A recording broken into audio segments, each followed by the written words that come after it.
എൻ്റെ ഇന്നത്തെ അഭിമാനങ്ങളില്ലെങ്കിലും ആ ബോധമുണ്ട്. പക്ഷെ ആ ബോധമില്ലെങ്കിൽ ഈ അഭിമാനവും കാര്യങ്ങളും ഒന്നും ഉണ്ടാവില്ല. അതിൻ്റെ അന്വയത്തിലാണ് എല്ലാം ഉള്ളതെന്നും അതില്ലാത്തപ്പോൾ ബാക്കിയൊന്നും, എല്ലാത്തിലും അതുണ്ട്, അതില്ലെങ്കിൽ ഇതൊന്നും ഇല്ല.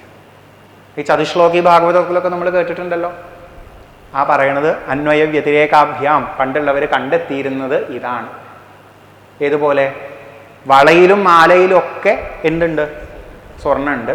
പക്ഷെ വളയും മാലയും ഇല്ലെങ്കിലും സ്വർണ്ണമുണ്ട്. സ്വർണമുണ്ടെങ്കിലേ വളയും മാലയും ഉള്ളൂ. വളയും മാലയും ഇല്ലെങ്കിലും സ്വർണ്ണമുണ്ട്. ബോധമുള്ളത് കൊണ്ടാണ് മനസ്സ്, ബുദ്ധി, അഹംഭാവം, ശരീരം ഒക്കെ വർക്ക് ചെയ്തുകൊണ്ടിരിക്കുന്നത്. ഈ മനസ്സും ബുദ്ധി അഹങ്കാരം ഒന്നും വർക്ക് ചെയ്തില്ലെങ്കിലും ബോധം കുറച്ചു നേരം ഫ്രീ ആയിരിക്കണ ബോധമായിട്ട് അവിടെ തന്നെ ഉണ്ടാവും. ദേഷ്യവും സങ്കടവും ഒന്നും ഇല്ലെങ്കിലും ഞാനുണ്ട് അത്രേ. നമുക്ക് ആലോചിക്കാൻ പറ്റുന്നില്ല അങ്ങനെ ഒരാളൊക്കെ ഉണ്ടാവുമോ? അപ്പം അങ്ങനത്തെ ഒരു ഭാവം ഉണ്ട് എന്നാണ് പറയുന്നത്. നമ്മൾ കളിയാക്കി വിളിക്കില്ലേ, എന്താണെന്ന് വിളിക്കുക? നിർവികാരം എന്ന്. പണ്ടുള്ളവർ അതിനെ ഏറ്റവും വലിയ ഗുണമായിട്ടാണ് പറഞ്ഞിരുന്നത്. കാരണം വികാരങ്ങൾ, മാറ്റങ്ങൾ, ചലനങ്ങൾ ഒന്നും ഇല്ലാതിരിക്കുന്ന ഒരു ഭാവം അവിടെ ഉണ്ട് എന്നുള്ള നിലയ്ക്ക്. ഇത് സ്വയം ജ്യോതിസ് മാത്രം എടുത്തിട്ട് നമ്മൾ പറഞ്ഞതാ. ഇതുപോലെ വരുന്നതാണ് നിർഗുണൻ, ഗുണാശ്രയൻ, സർവഗൻ, അനാവൃതൻ എന്നൊക്കെ പറയണത്. അനാവൃതൻ എന്ന് പറഞ്ഞാൽ എന്താ? ആവരണം ഇല്ലാത്തത് അനാവൃതൻ എന്ന്. നമ്മുടെ ഈ അഭിമാനങ്ങളും സങ്കല്പങ്ങളും നമ്മുടെ ഈ പലതരത്തിലുള്ള വ്യക്തിത്വങ്ങളൊക്കെ ലിമിറ്റഡാണ്. നമ്മുടെ ഈ ശരീരത്തിന് ഒരു ലിമിറ്റ് ഉണ്ട്. നമ്മുടെ പലതരം വ്യക്തിത്വങ്ങൾക്കും ഒരു ലിമിറ്റ് ഉണ്ട്. അതൊക്കെ ഒരു തരത്തിലുള്ള ആവരണത്തിനുള്ളിലാണ്. പക്ഷെ അതിനെല്ലാം ആധാരമായി പോണ ഈ ഒരു ബോധത്തെ ചിന്തിച്ചാണ്ടല്ലോ അതിനെ ഒന്നുകൊണ്ടും ആവരണം ചെയ്യാൻ പറ്റില്ല. അതെന്നും തുറന്നിരിക്കുന്ന അനന്തമായ നിരന്തരനായ ഒന്നാണ് എന്ന് പറഞ്ഞു വെക്കണം. അടുത്തൊരു വാക്ക് നമുക്ക് നല്ലോണം മനസ്സിലാവണതാണ് സാക്ഷി എന്ന് പറയുന്നത്. സാക്ഷി എന്നുള്ള വാക്കിന്റെ അർത്ഥം എന്താ? കണ്ട ആള് എന്നല്ലേ ആണ്. അപ്പൊ നമ്മുടെ ചോദ്യം എന്ന് പറയുന്നത്, നമുക്ക് ദേഷ്യം വന്നു എന്ന് ആരാ പറഞ്ഞേ? നമുക്ക് ദേഷ്യം വന്നില്ലല്ലോ തിരുമേനി. എന്നേലും വന്നിട്ടുണ്ടാവില്ലേ? ആ വന്ന സമയത്ത് ദേഷ്യം വന്നു എന്ന് ആരാ പറഞ്ഞത്?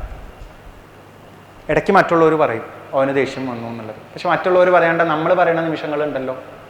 എനിക്ക് ആ സമയത്ത് ദേഷ്യം വന്നു. നമ്മൾ എങ്ങനെയാ പറയണേ? എങ്ങനെയാ? രണ്ട് ഞാനുണ്ടേ. ഏതാ രണ്ട് ഞാൻ?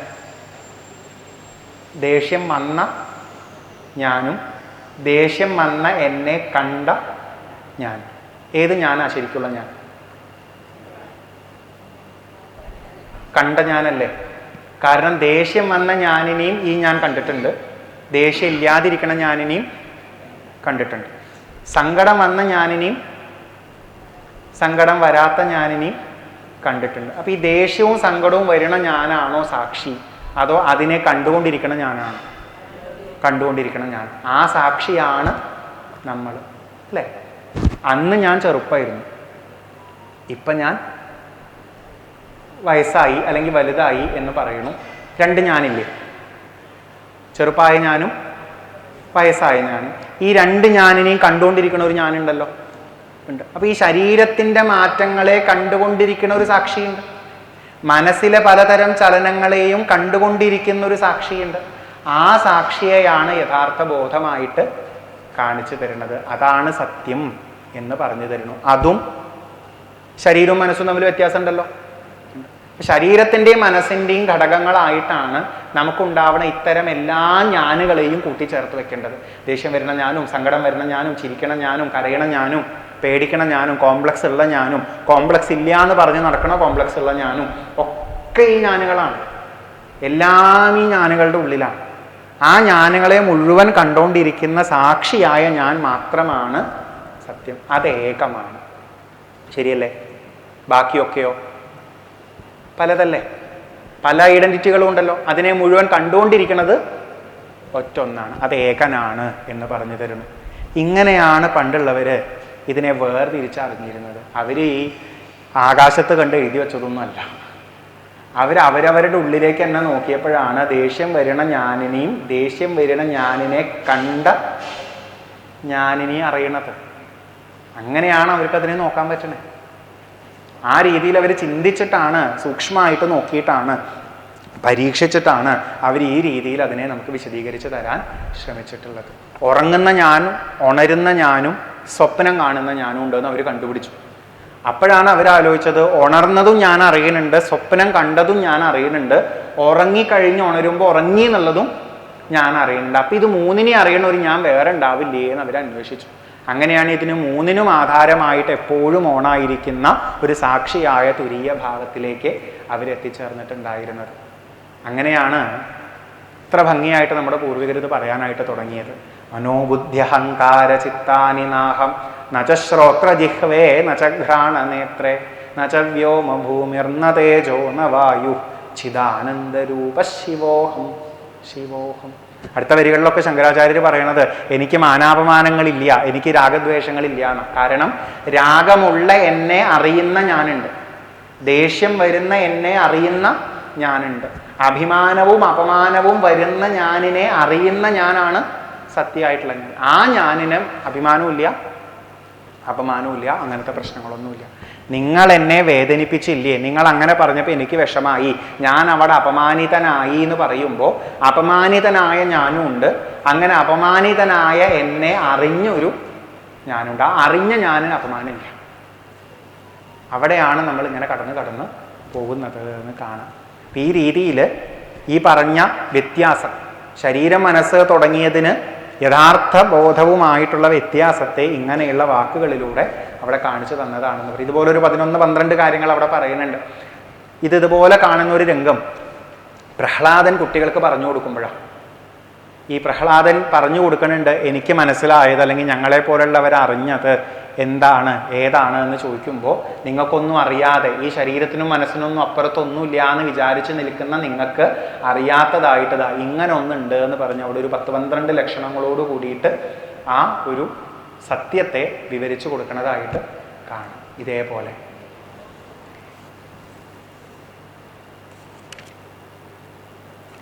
ഇതിൻ്റെ അടുത്ത ഭാഗം ഇങ്ങനെയൊക്കെ അറിഞ്ഞ ഒരാളുടെ അവസ്ഥ എന്താണ് എന്ന് കാണിച്ചു തരുന്നതാണ്. അതപ്പോൾ നമുക്ക് ബ്രേക്ക് കഴിഞ്ഞിട്ട് എടുക്കാവും നല്ലത്. ഇതുവരെ പറഞ്ഞു വെച്ചത് മുഴുവൻ ക്ഷമിക്കണം എന്ന് പറഞ്ഞു. ക്ഷമിക്കാൻ തടസ്സമായിട്ട് നിൽക്കുന്നത് ദേവേന്ദ്രൻ്റെ വ്യക്തിത്വങ്ങളും സ്വഭാവങ്ങളും ശീലങ്ങളും കാര്യങ്ങളും ഒക്കെയാണ്. എന്നെ അങ്ങനെ ബാധിച്ചൂലോ എന്നൊക്കെയുള്ള ചിന്തിക്കുമ്പോഴാണ് വിചാരിക്കുക.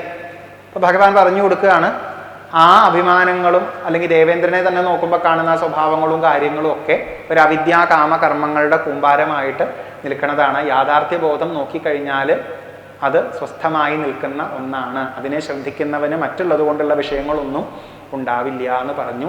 ആ ഒന്നിനെ ശ്രദ്ധിക്കാൻ കുറച്ച് പോയിന്റ്സ് ഇവിടെ ഇങ്ങനെ പറഞ്ഞു വെച്ചു എന്ന് മാത്രം. ഇനി ഈ സത്യം അറിഞ്ഞ് മറ്റേതിൻ്റെ നിസ്സാരഭാവം മനസ്സിലാക്കിയ ഒരു വ്യക്തിയുടെ ജീവിതം എങ്ങനെയാവണം എന്നുള്ളതാണ് കുറച്ച് ശ്ലോകങ്ങളിൽ പറഞ്ഞു തരുന്നത്.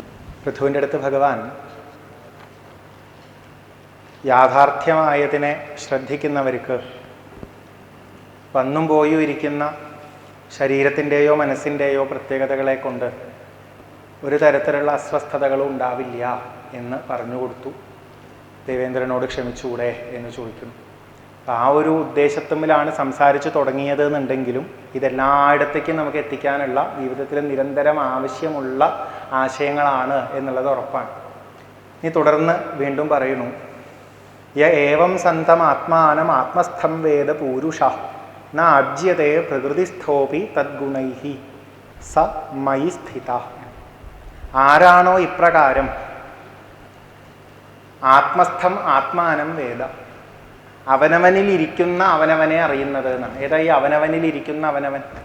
നമ്മൾ നേരത്തെ പറഞ്ഞു, നമ്മുടെ ഉള്ളിലേക്ക് ഇങ്ങനെ നോക്കുമ്പോൾ നമ്മുടെ പലതരം ഭാവങ്ങൾക്കും ആധാരമായിട്ടൊരു ഒറിജിനൽ ഞാൻ അവിടെ ഉണ്ട് എന്ന് പറഞ്ഞു.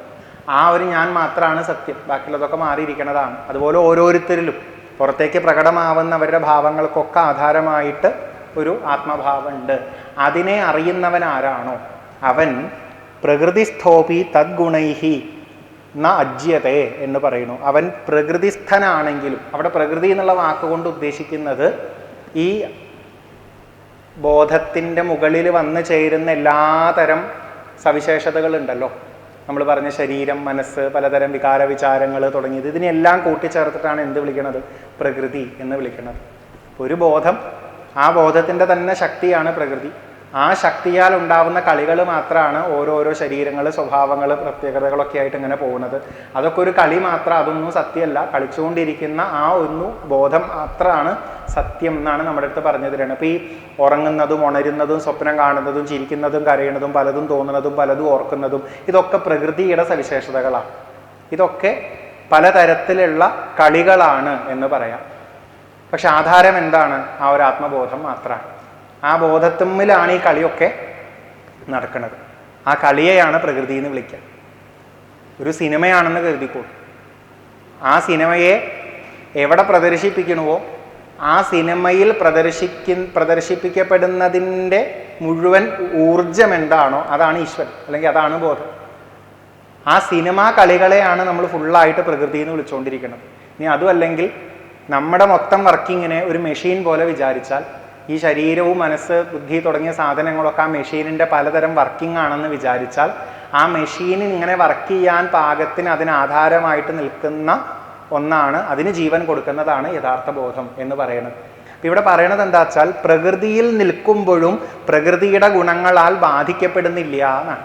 അപ്പം നമ്മൾ ഇതേ അഹംഭാവത്തിൽ തന്നെയല്ലേ എപ്പോഴും നിൽക്കണം. ഇപ്പം നമ്മളിതൊക്കെ സംസാരിച്ചു കഴിഞ്ഞിട്ടും ഞാൻ ഇങ്ങനെ ഒരു പ്രഭാഷകന്റെ റോളിൽ നിൽക്കണു, നിങ്ങൾ ഇവിടെ ഇരുന്ന് കേൾക്കണം. നമ്മൾ ഇവിടെ നിന്ന് ഇറങ്ങിക്കഴിഞ്ഞാൽ നമ്മുടെ ജീവിതത്തിലെ മറ്റു റോളുകളിലേക്ക് പോകണം. പക്ഷെ അപ്പം നമ്മൾ നിൽക്കുന്നത് പ്രകൃതിയിലല്ലേ ആണ്. അതായത് ഈ കളികളുടെ ഇടയിൽ തന്നെയല്ലേ നിൽക്കണേ, യാഥാർത്ഥ്യത്തിലല്ലല്ലോ നിൽക്കണത്. അല്ല, യാഥാർത്ഥ്യത്തുമ്മൽ കളിക്കുന്ന കളികളിലാണ് ആര് നിൽക്കണത്? നമ്മൾ നിൽക്കണത്. പക്ഷെ ആ കളികളിൽ നിൽക്കുമ്പോഴും ആ കളികൾ നമുക്ക് വല്ലാത്ത ഭാരം ആവില്ല. കാരണം നമുക്ക് ആരെ ഓർമ്മയുണ്ട്? യാഥാർത്ഥ്യത്തെ ഓർമ്മയുണ്ട്. യാഥാർത്ഥ്യം അറിഞ്ഞുകൊണ്ട് അതിൻ്റെ മുകളിലെ സങ്കല്പങ്ങളിൽ നിന്നാലും അത് നമ്മളെ ബാധിക്കില്ല എന്നാണ് പറഞ്ഞു തരുന്നത്. അപ്പോൾ ഈ നേരത്തെ പറഞ്ഞ നമ്മുടെ സാക്ഷിഭാവവും സ്വയം ജ്യോതിസ് എന്ന് പറയുന്ന ഭാവവും ഒക്കെ തിരിച്ചറിഞ്ഞ് ബാക്കിയുള്ളതെല്ലാം വന്നു പോയി ഇരിക്കണതാണെന്നുള്ള തിരിച്ചറിവോട് കൂടി നമ്മൾ അതിൽ പോവുകയാണെങ്കിൽ വലിയ പ്രശ്നമൊന്നും ഉണ്ടാവാൻ പോണില്ല. ഏതുപോലെ? അഭിനയമാണെന്ന് അറിഞ്ഞുകൊണ്ട് ഒരാൾ അഭിനയിക്കണത് പോലെ. കുറച്ചുകൂടെ എളുപ്പത്തിൽ പറഞ്ഞാൽ സ്വപ്നമാണെന്ന് അറിഞ്ഞുകൊണ്ട് നമ്മൾ സ്വപ്നം കാണുന്നവർ. സ്വപ്നമാണെന്ന് അറിഞ്ഞുകൊണ്ട് സ്വപ്നം കാണാറില്ലേ? ചില സമയത്തൊക്കെ ഉണ്ടല്ലോ. ഇവിടെ ഇരുന്നിട്ട് നമ്മൾ ബോധത്തോടു കൂടി തന്നെ ഇങ്ങനെ ആലോചിക്കും. നമുക്ക് നല്ല ബോധമുണ്ട് അത് സത്യം അല്ല, എന്നാലും ആലോചിക്കുമ്പോൾ ഒരു രസമൊക്കെ ഉണ്ട്. അതുകൊണ്ടാണ് നമ്മൾ അങ്ങനെ സ്വപ്നം കാണുന്നത്. ശരിയല്ലേ? അത് ഈ ഉറങ്ങിപ്പോണ സ്വപ്നം പോലെയല്ലല്ലോ, സത്യം മറന്നുള്ള സ്വപ്നമല്ലല്ലോ. അല്ല, പകരം സത്യം എന്താണെന്ന് അറിഞ്ഞ് അതിനുള്ളിൽ തന്നെ നമ്മളിങ്ങനെ സ്വപ്നം കണ്ടുപോകുന്നു. അതൊരു സുഖമാണ്. അവിടെ നമ്മൾ കളിക്കുകയാണ്, അറിഞ്ഞ് കളിക്കുകയാണ്. അതുപോലെ ആവാൻ പറ്റും എന്നാണ് ഭഗവാൻ പറയണത്. യാഥാർത്ഥ്യം അറിഞ്ഞുകൊണ്ട് തന്നെ ജീവിതത്തിൻ്റെ കളികളിലൂടെ അങ്ങനെ മുന്നോട്ട് പോകാൻ പറ്റും. യാഥാർത്ഥ്യം അറിഞ്ഞുകൊണ്ട് തന്നെ പോകാൻ പറ്റും. കുറച്ച് ബുദ്ധിമുട്ടാണ്. നമുക്ക് ഒന്നിലോ യാഥാർത്ഥ്യത്വമിലും അല്ലെങ്കിൽ മറ്റേമിലേ നിൽക്കാൻ പറ്റുള്ളൂ. നിങ്ങളൊന്ന് ആലോചിച്ച് നോക്കൂ. ഒരു സിനിമയോ സീരിയലോ കാണുമ്പോൾ നമുക്കിങ്ങനെ ഓർമ്മ വരികയാണ്, അതിൽ കരയണ ഒരാളെ കാണുമ്പോഴേ, അയ്യടാ ആ ക്യാമറയുടെ മുന്നിൽ ഇത്തിരി ഗ്ലിസറിന് ഒഴിച്ചിട്ടല്ലേ കരയണത് എന്ന് നമുക്ക് ഓർമ്മ വരികയാണ്. ആ കരയണ സമയത്ത് നമുക്കൊരു സൗണ്ട് കേൾക്കാനുണ്ട്. ആ സൗണ്ട് വേറൊരാൾ പിന്നീട് ഉണ്ടാക്കിയിട്ട് രണ്ടും കൂടെ കൂട്ടിച്ചേർത്തതല്ലേ എന്ന് നമ്മൾ ആലോചിക്കുകയാണ്. അത് ആലോചിച്ച് കഴിഞ്ഞാൽ പിന്നെ ആ സിനിമയിൽ കാണുന്ന കരച്ചിൽ കണ്ടിട്ട് നമുക്ക് വല്ല വിഷമവും തോന്നും? ഇല്ല. നേരെ മറിച്ച് ഇത് ആലോചിക്കാണ്ടിരുന്നാലോ, ആ കരച്ചിൽ കാണുമ്പോൾ ആ കരച്ചിലാണ് സത്യം എന്ന് തോന്നിയിട്ട് നമ്മൾ വല്ലാണ്ട് അതിലേക്ക് അടുത്തു പോയി എന്നും വരും. ഇത് രണ്ടുമേ നമുക്ക് പറ്റുള്ളൂ. നമ്മളോട് ഇവിടെ പറഞ്ഞു തരേണ്ടത് എന്താ വെച്ചാൽ, ക്യാമറയുടെ മുന്നിൽ കാണിക്കുകയാണെന്ന അറിവുണ്ടാവുകയും വേണം. അതേസമയം കൊള്ളാട്ടോ അഭിനയം, നന്നായിട്ട് ഫീലിങ്സ് കിട്ടുന്നുണ്ട് എന്ന് പറഞ്ഞ് അതിനെ ആസ്വദിക്കാൻ പറ്റും വേണം. യാഥാർത്ഥ്യം അറിഞ്ഞുകൊണ്ട് തന്നെ ജീവിതത്തിൽ മകനും മകളും ഭാര്യയും ഭർത്താവും അച്ഛനും അമ്മയും ഒക്കെ ആയിട്ടുള്ള വേഷങ്ങൾ കെട്ടി നിൽക്കാൻ നമുക്ക് പറ്റണം. അതിലൂടെ പലതും ചെയ്യാനുള്ളതെല്ലാം ചെയ്യണം. പക്ഷെ അതിൻ്റെ കുലുക്കങ്ങളൊന്നും ആരെ ബാധിക്കില്ല? നമ്മളെ ബാധിക്കില്ല. കാരണം നമുക്ക് നമ്മുടെ യഥാർത്ഥ സ്വരൂപം എന്താണെന്ന് നല്ല ഓർമ്മ ഉണ്ട് എന്നുള്ളത്.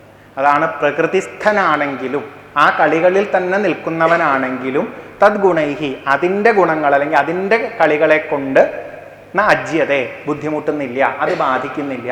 കാരണം എന്താ ചോദിച്ചാൽ സ മയി സ്ഥിത, അവൻ എന്നിൽ സ്ഥിതി ചെയ്യുന്നു എന്ന് ഭഗവാൻ പറയുന്നു. അതായത് അവൻ സത്യത്തെ അറിഞ്ഞ് അതിലാണ് ഉറച്ചു നിൽക്കുന്നത്. ആ സത്യത്തിൽ ഉറച്ചു നിന്നിട്ടാണ് ബാക്കി നമുക്കൂടെയൊക്കെ പോണത് എന്നർത്ഥം. പല രീതിയിൽ ഇതിനെ പറയാട്ടോ. ഈ എല്ലാ അമ്മമാർക്കും അറിയണ്ടോയെന്ന് അറിയില്ല, കുട്ടികൾക്കൊക്കെയാണ് ശരിക്കും ഇത് പറഞ്ഞാൽ മനസ്സിലാവുക. ഈ കുട്ടികളുടെയൊക്കെ ചില കളികളിൽ ഉണ്ട്, അത് വേണ്ട, ഇത് കുട്ടികളുള്ളപ്പോൾ പറഞ്ഞിട്ടേ കാര്യമുള്ളൂ. അതല്ലെങ്കിൽ വേറൊരു ഉദാഹരണം എടുക്കാം. ഈ പല ഷോപ്പിംഗ് കോംപ്ലക്സുകളിലും അവിടെ ഇവിടെയൊക്കെ ഒരു സ്ഥലമുണ്ട്, നമ്മളൊരു 100-200 ടിക്കറ്റ് എടുത്ത് അതിൻ്റെ ഉള്ളിൽ കയറി കഴിഞ്ഞാൽ കുറേ അസ്ഥികൂടും സാധനങ്ങളും ഒക്കെ വന്ന് നമ്മളെങ്ങനെ നല്ലോണം പേടിപ്പിക്കും. കുറേ ശബ്ദങ്ങളും ഉണ്ടാവും, നമ്മൾ പോണ വഴി ചിലപ്പോൾ കുലുങ്ങിന്ന് വരും, കാണുമ്പോൾ പേടി തോന്നുന്ന സാധനങ്ങളൊക്കെ അതിൽ വന്നു എന്ന് വരും. ചിലർക്ക് അതിൽ കയറുമ്പോൾ സത്യമാണെന്ന് തോന്നും, പേടിച്ചു പോകും. മനസ്സുറപ്പില്ലാത്തവർ കയറരുതെന്ന് പ്രത്യേകം അതിൽ പറയുന്നുണ്ട്. മനസ്സുറപ്പുള്ളവർ കയറുമ്പോൾ എന്താണെന്നറിയോ, അസ്ഥികൂടം ചാടിയാലും എന്നെ തൊടില്ല എന്ന് നല്ല ഉറപ്പാണ്. കാരണം ഉണ്ടാക്കി വെച്ചത് എങ്ങാനും പോണ ഒരാളുടെ മേത്ത് തട്ടിയാണ്ടല്ലോ നാളെ ഈ ബിസിനസ് ഇവിടെ നടക്കില്ല, അത് നല്ല ബോധമുണ്ട്. അപ്പം അത് അറിഞ്ഞുകൊണ്ട് ആസ്വദിക്കുക എന്ന് പറയുന്നൊരു രീതിയുണ്ട്. ജീവിതം അങ്ങനെ അറിഞ്ഞുകൊണ്ട് ആസ്വദിക്കാറാവുന്നതിലും വലിയ ഭാഗ്യമൊന്നും വേറെ സത്യം പറഞ്ഞാൽ ഇല്ല. ഈ നാജ്യതേ പ്രകൃതിസ്ഥോപി തദ്ഗുണൈസമൈസ്ഥിത എന്ന് ഭാഗവതത്തിൽ പലയിടത്തും പറയണ ആശയങ്ങളാണ്. അതിൻ്റെ ചില ഉദാഹരണങ്ങൾ നമുക്ക് ആലോചിച്ചാൽ അറിയാം. പല്ലക്കെടുത്ത ജഡഭരതനെ പറ്റി കേട്ടിട്ടുണ്ടോ? ജഡഭരതൻ പല്ലക്കെടുത്ത് പോകുമ്പോഴും ആൾക്കാരെന്തെങ്കിലും പറഞ്ഞാലും മൂപ്പരെ അതൊന്നും ബാധിക്കണില്ല. ഒക്കെ പോട്ടെ, നമ്മുടെ ഏറ്റവും ഫേവറേറ്റ് ആയിട്ടുള്ള ഈശ്വര അവതാര ഭാവം ഏതാ? ഭൂരിഭാഗം ആൾക്കാർക്കും കൃഷ്ണനായിരിക്കും മിക്കവാറും. നാരദൻ ദ്വാരകയെ ചെന്ന് കണ്ടത് ഇതാണ്. എന്ത്? കൃഷ്ണന്റെ ബോധത്തിൽ ഉറച്ചു നിന്നിട്ട് എന്തൊക്കെ തരം വേഷങ്ങളാ കെട്ടിയാടണേ ചോദിച്ചാൽ കണക്കില്ല. ആ വേഷങ്ങൾ മുഴുവൻ കെട്ടിയാടുന്നത് കൊണ്ട് ആർക്കും ഒരു കുറവുമില്ല, കൃഷ്ണന് തന്നെ ഒരു കുറവും ഇല്ല, ഒരു ടെൻഷനും ഇല്ല. അതാണ് കാര്യം അല്ലേ? ഭർത്താവായി നിൽക്കണു, അത് ഒരാളുടെ അല്ല, ഓരോ ഭാര്യമാർക്കും ചേർന്ന ഭർത്താവായിട്ട് അവരുടെയൊക്കെ ഒപ്പം നിൽക്കണു. ഒന്ന് ആലോചിച്ച് നോക്കൂ, രുക്മിണിയുടെ അടുത്ത് നിന്ന് ഇറങ്ങി സത്യഭാമയുടെ അടുത്തേക്ക് പോകുമ്പോഴേക്കും ഭാവം മാറ്റണം, നമുക്ക് പറ്റും. അത് കഴിഞ്ഞ് ദേവകിയുടെയും വസുദേവരുടെയും അടുത്തേക്ക് ചെല്ലുമ്പോൾ മകൻ്റെ റോൾ അടിപൊളിയായിട്ട് ചെയ്യണം, പറ്റുമോ? പെട്ടെന്ന് മാറ്റാൻ നമ്മളൊന്ന് ആലോചിച്ച് നോക്കൂ. ഇങ്ങോട്ട് തിരിയുമ്പോൾ രുക്മിണിയെ കണ്ട് അതേപോലെ പെരുമാറണം, അപ്പുറത്ത് നോക്കി സത്യഭാമയെ കണ്ട് അതേപോലെ പെരുമാറണം, ഇപ്പുറത്ത് നോക്കി ജാമ്പവതിയെ കണ്ട് അതുപോലെ പെരുമാറണം. ഇങ്ങോട്ട് നോക്കുമ്പോൾ ദേവകിയും വസുദേവരെയും കാണുമ്പോഴേക്കും മകൻ എന്നുള്ള വേഷം ഓണാവണം. അപ്പുറത്ത് നോക്കിയിട്ട് പ്രദ്യുമ്നെ കാണുമ്പോൾ അച്ഛൻ എന്നുള്ള വേഷം ഓർമ്മ വരണം. അതിൻ്റെ അപ്പുറത്ത് നോക്കിയിട്ട് ഉദ്ധവനെ കാണുമ്പോൾ ഫ്രണ്ടാന്ന് ഓർമ്മ വരണം. ഉദ്ധവൻ ഇരിക്കുന്നത് രാജകൊട്ടാരത്തിൻ്റെ കോർട്ടിൻ്റെ ഉള്ളിൽ അച്ചാൽ ഉദ്ധവൻ മന്ത്രി, ഞാൻ അങ്ങനെയല്ല എന്നുള്ള ബോധം മാത്രം വരണം. ഇങ്ങനെ എന്തൊക്കെ പണിയുണ്ട്. നമ്മളൊക്കെ ആച്ചാൽ സംശയമില്ല, ഇങ്ങോരടുത്ത് തോന്നേണ്ടത് അങ്ങോരടുത്ത് തോന്നും, അതോടുകൂടി എല്ലാം അപകടമാവുകയും ചെയ്യും. ഏതെങ്കിലും ഒരാളുടെ അടുത്ത് തോന്നിയത് നേരെയാവാത്തതിൻ്റെ പേരിൽ മൊത്തത്തിൽ അപകടമാവുകയും ചെയ്യും. ഇതാണ് നമുക്ക് പറ്റണ അവസ്ഥ. പക്ഷെ കൃഷ്ണൻ കാണിച്ചെന്നത് നോക്കൂ. ജീവിക്കാൻ പേടിയാണെന്ന് പറഞ്ഞിട്ടുണ്ട് പ്രിയവ്രതൻ എന്ന് പറഞ്ഞൊരു ഉണ്ണി. പണ്ട് ഇതുപോലെ കുറേ പ്രസംഗമൊക്കെ കേട്ടതാണ് നാരദൻ്റെ. അച്ഛൻ കല്യാണം കഴിക്കാൻ പറഞ്ഞപ്പോൾ പറഞ്ഞു കല്യാണം കഴിക്കില്ല, രാജാവാൻ പറഞ്ഞപ്പോൾ പറഞ്ഞു രാജാവാവില്ല എന്ന് പറഞ്ഞു. ഞാൻ ഭർത്താവാണെന്നൊക്കെ ആലോചിച്ച് തുടങ്ങിയൊക്കെ പ്രശ്നമാവുന്ന, ഞാൻ രാജാവാണെന്നുള്ള അഭിമാനത്തിലേക്കൊക്കെ കയറിയാൽ കുഴപ്പമാവുന്നതാണ്. അവസാനം ബ്രഹ്മാവ് വന്നിട്ട് കുറച്ച് ടിപ്സൊക്കെ കൊടുത്തു. എന്താ ടിപ്സ് കൊടുത്തേ ചോദിച്ചാൽ, ഉണ്ണിക്കിപ്പോൾ നല്ല ബോധം ഉണ്ടല്ലോ ഉണ്ണി എന്താണ് എന്നുള്ളത്, ഉറപ്പല്ലേ? അത് മായില്ല നിങ്ങളുടെ ഉറപ്പായി കഴിഞ്ഞിട്ട് പിന്നെ ഒരു ഭർത്താവിൻ്റെ വേഷം കണ്ട് കെട്ടിക്കോളൂ, ഒരു രാജാവിൻ്റെ വേഷവും കെട്ടിക്കോളൂ, നല്ല രസമാണ്, ഒന്ന് അടിച്ചു പൊളിച്ചിട്ട് വന്നോളൂ എന്ന് പറഞ്ഞു. പ്രിയവർദ്ധൻ അതോടുകൂടി 2 ഭർത്താവിൻ്റെ വേഷവും കെട്ടി, വലിയൊരു ചക്രവർത്തിയുടെ വേഷവും കെട്ടി, 10-13 മക്കളുടെ അച്ഛനായിട്ടുള്ള വേഷവും കെട്ടി, ഒരു കുഴപ്പവും ഉണ്ടായിട്ടില്ല. അവസാനം അഡ്ജസ്റ്റ് ചെയ്ത് തിരിച്ചു വരാനും പറ്റി എന്ന് പറയുന്നുണ്ട്. ആ ഒരു ഭാവം നമ്മുടെ പൂർവികർ നല്ലോണം കാണിച്ചു തന്നിട്ടുണ്ട്. നമുക്ക് യാഥാർത്ഥ്യം അറിഞ്ഞിട്ട് ഈ ജീവിതത്തിൽ നിന്ന് ഒളിച്ചോടുക എന്നൊന്നും പറഞ്ഞിട്ടില്ല. കാരണം നമുക്ക് ഇത്രയും കാലം ഉണ്ടാക്കി വെച്ച എപ്പിസോഡിൻ്റെ ബാക്കി കുറച്ച് മുന്നോട്ട് കൊണ്ടുപോയേ പറ്റുള്ളൂ. അപ്പോൾ ഈ നിൽക്കുന്നത് മുന്നോട്ട് കൊണ്ടുപോയേ പറ്റുള്ളൂ. ആ കൊണ്ടുപോണ സമയം സത്യം അറിഞ്ഞിട്ടാണ് പോണത് എന്നുണ്ടെങ്കിൽ അത് നമ്മളെ ഒരു തരത്തിലും ബാധിക്കില്ല എന്നുള്ളതാണ്. പൃഥുവിൻ്റെ അടുത്ത് ഇതൊക്കെ പറയണു. ഇതൊക്കെ അറിഞ്ഞു വെച്ചിട്ട് പൃഥു എന്നുള്ള പേര്, രാജാവാന്നുള്ള അഭിമാനമൊക്കെ വെച്ചിരുന്നോളൂ അല്ലേ? ഇത് ദേവേന്ദ്രനാണ്, ദേവേന്ദ്രൻ സ്വർഗത്തിലാണ്, ഇതൊക്കെ വിചാരിച്ചിരുന്നോളൂ. പക്ഷേ ഇതിൻ്റേതാകുന്ന പ്രശ്നങ്ങളൊന്നും ആത്യന്തികായതിനെ ബാധിക്കരുത് എന്ന് മാത്രമേ, അത് ബാധിക്കില്ല എന്ന് ഉറപ്പാണ് എന്ന് പറഞ്ഞു കൊടുക്കുകയാണ്. പിന്നെ പറയണു, യസ് സ്വധർമ്മേണ മാം നിത്യം നിരാശീ ശ്രദ്ധയാന്വിത ഭജത്തെ ശനകൈസ്തസ്യ മനോരാജൻ പ്രസീദതി. ഇനി ഇപ്പം നോക്കൂ, കാര്യം പറഞ്ഞു കൊടുത്തു, ആ ബോധത്തിൽ നിൽക്കുന്ന ഒരാൾക്ക് ജീവിതം നന്നായിട്ട് കൊണ്ടുപോകാൻ പറ്റുമെന്നും പറഞ്ഞു കൊടുത്തു. ഇനിയിപ്പോൾ എന്താ വേണ്ടത് ചോദിച്ചു കഴിഞ്ഞാൽ ഇങ്ങനെ ആവാൻ എല്ലാവർക്കും സാധിക്കുമോ ഇല്ലയോ എന്നുള്ളതാണ്. അതിനൊരു സിമ്പിൾ വഴിയും കൂടെ നമുക്ക് കിട്ടണം. അതിന് ഭാഗത്തിനാണ് കുറച്ച് കാര്യങ്ങൾ ഇനി പറഞ്ഞു തരുന്നത്. എന്താ ആദ്യം പറയണത്? ആരാണോ നിരാശീഹി, പ്രത്യേകിച്ച് ഇന്നത് കിട്ടണം എന്നുള്ള താല്പര്യങ്ങളില്ലാതെ സ്വധർമ്മം വേണ്ടതുപോലെ ചെയ്ത് ഈ സത്യസ്വരൂപനായിട്ടുള്ള ഈശ്വരനെ ആരാധിച്ച് മുന്നോട്ട് പോണത്, അവൻ്റെ മനസ്സ് മെല്ലെ പ്രസാദിക്കും എന്ന് പറയും. ഇപ്പം സ്റ്റെപ്പ് ബൈ സ്റ്റെപ്പായിട്ട് ഒരാൾക്ക് എങ്ങനെ ആവാൻ പറ്റുമെന്ന് കാണിച്ചു തരിക. അപ്പം ആദ്യം ചെയ്യേണ്ടത് എന്താ വെച്ചാൽ, നമുക്ക് ഇവിടെ ഈ ജീവിതത്തിൽ ഏത് റോള് കിട്ടിയിട്ടുണ്ടോ ആ റോളിനനുസരിച്ച് ചെയ്യാനുള്ള കാര്യങ്ങൾ അമിതമായിട്ടുള്ള പ്രതീക്ഷകൾ കൂടാതെ ചെയ്തു പോവാനായി പറ്റുക എന്ന് പറയണതാണ്. സ്വധർമ്മം എന്ന് പറയുമ്പോൾ പല രീതിയിലാണ്. പൂർവികരായിട്ട് നമുക്ക് ചില ചട്ടക്കൂടുകൾ ഇവിടെ ഉണ്ടാക്കി വെച്ചിട്ടുണ്ട്, അങ്ങനെ തന്നെ പോവാം, അതല്ലാണ്ടേ ആവാം. എങ്ങനെ നോക്കുമ്പോഴും നമ്മുടെ റോളിനനുസരിച്ച് കുറച്ച് കാര്യങ്ങൾ നമുക്ക് ചെയ്യാനുണ്ടാവും അല്ലേ? ഒരു മനുഷ്യൻ എന്നുള്ള നിലയ്ക്കുണ്ട്. ഒരു കുടുംബത്തിൽ വന്ന് പിറന്നിട്ടുണ്ടെങ്കിൽ അവിടെ നമ്മൾ മകനായിട്ടോ മകളായിട്ടോ ഇപ്പം എങ്ങനെയാണോ ഇപ്പോൾ ഇരിക്കുന്നത് അതനുസരിച്ച് കുറച്ച് കാര്യങ്ങൾ നമുക്ക് ചെയ്യാനുണ്ടാവില്ലേ? ആ ചെയ്യണത്. അത് ചെയ്തു പോകുമ്പോൾ പ്രത്യേകം ശ്രദ്ധിക്കേണ്ടത് എന്താണെന്ന് വെച്ച് കഴിഞ്ഞാൽ, നിരാശീഹി, ആശകളില്ലാത്തൊരു വ്യക്തിയായിട്ടിരിക്കണം എന്നാണ്. നമുക്ക് പറ്റുമോ പ്രതീക്ഷ ഇല്ലാണ്ട് പ്രവർത്തിക്കാൻ? എളുപ്പമല്ല.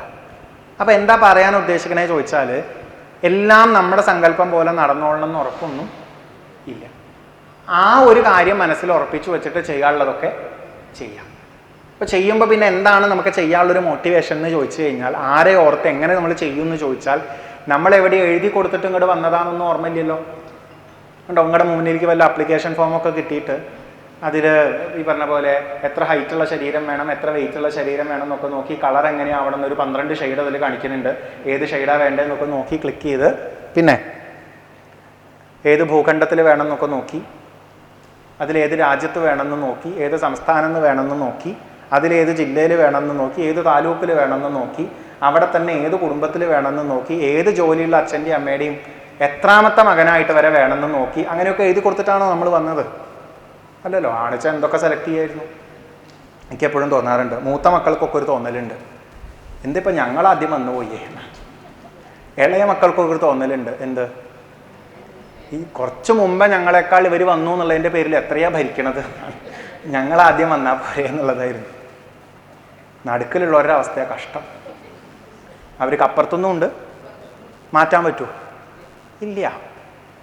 അപ്പം ഇത് മുഴുവൻ നമ്മളങ്ങനെ എഴുതി കൊടുത്തൊന്നും വന്നതല്ല എന്നുള്ളത് കൊണ്ട് സാധാരണക്കാരൻ ഉണ്ടാവാനുള്ളൊരു ചിന്ത എന്ന് പറഞ്ഞു കഴിഞ്ഞാൽ, എന്തോ അറിയാത്ത ചില കണക്കിൻ്റെ പേരിലാണ് ഞാൻ ഇന്ന് ഇവിടെ വന്ന് ഇങ്ങനൊരു വേഷത്തിൽ നിൽക്കുന്നത്. ആ കണക്കുകളൊക്കെ അറിയുന്ന ആ ഒരു ശക്തിയെ ഞാൻ ഓർക്കണു. എനിക്ക് ചെയ്യാനുള്ള കാര്യങ്ങൾ മുഴുവൻ ആ ഒരു ശക്തിയിലേക്ക് സമർപ്പിച്ച് ചെയ്യുന്നു. പല എപ്പിസോഡും മാറി മാറി ഇനിയും വന്നേക്കാം. അപ്പോഴൊക്കെ ചെയ്യാനുള്ളതെല്ലാം ഞാൻ ഭംഗിയായിട്ട് ചെയ്യാൻ ശ്രമിക്കാം എന്നുള്ളത്. അല്ലാണ്ട് വലിയ വലിയ സങ്കല്പങ്ങളും പ്രതീക്ഷകളും ഒന്നും ഉണ്ടാക്കി വെക്കണില്ല. നല്ല ബോധം ഉണ്ടാവണം, എല്ലാം നശ്വരമാണ്, എല്ലാം നിത്യമല്ല എന്നുള്ളത്.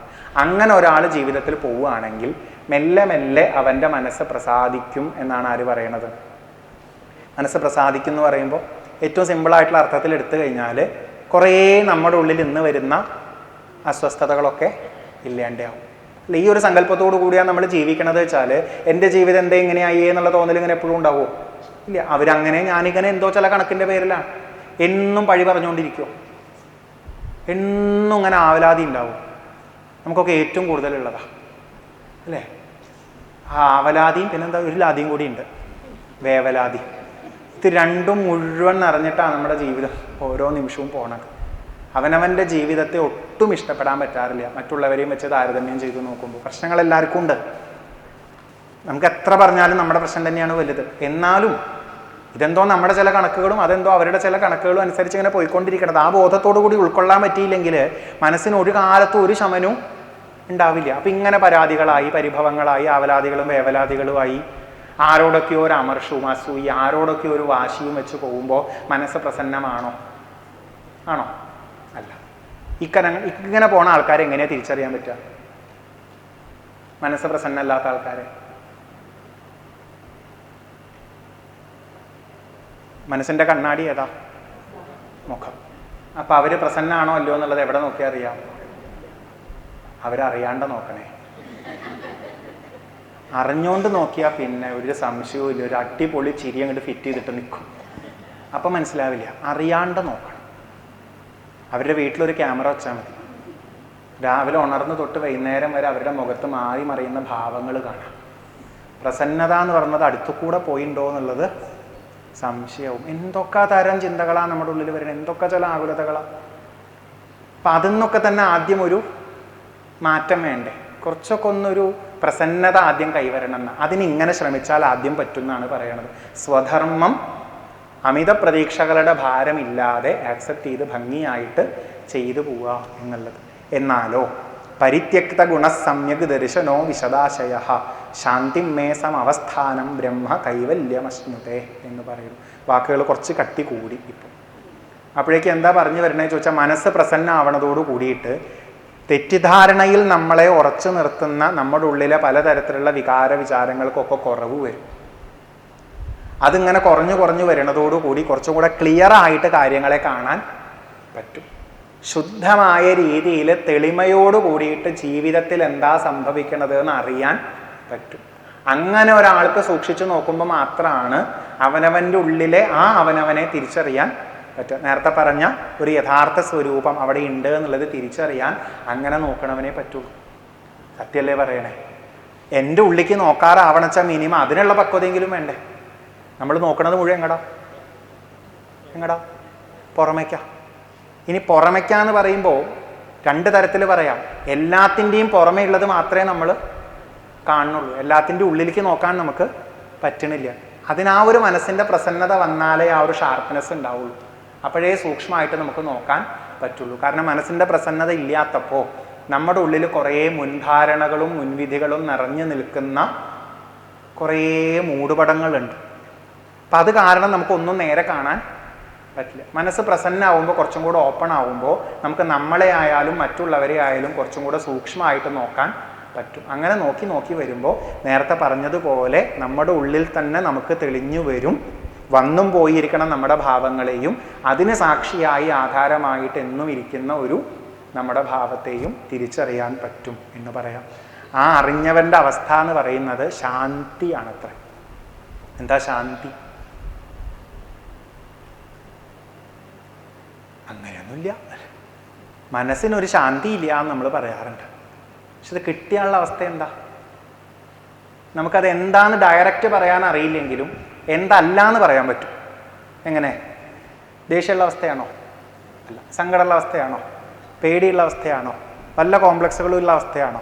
ഇതൊക്കെ ഇല്ലാത്ത അവസ്ഥയാണ് ശാന്തി. അതെന്താന്ന് അങ്ങോട്ട് പറയാൻ പറ്റില്ല. പക്ഷേ ഈ മനസ്സിൻ്റെ പ്രസന്നത വന്ന് ആ ഒരു ഉള്ളിൻ്റെ ഉള്ളിലേക്ക് നോക്കി നമ്മുടെ യാഥാർത്ഥ്യം തിരിച്ചറിയുമ്പോൾ, ചുറ്റും നടക്കുന്നതിനും ആധാരമായൊരു ബോധത്തെ തിരിച്ചറിയുമ്പോൾ, പുറമേ നടക്കുന്ന സംഭവങ്ങളൊന്നും നമുക്കൊരു വിഷയമാവാതെ ആകുമ്പോൾ മെല്ലെ നമ്മൾ ശാന്തമായ ഒരു നിലയിലേക്ക് എത്തിച്ചേരും.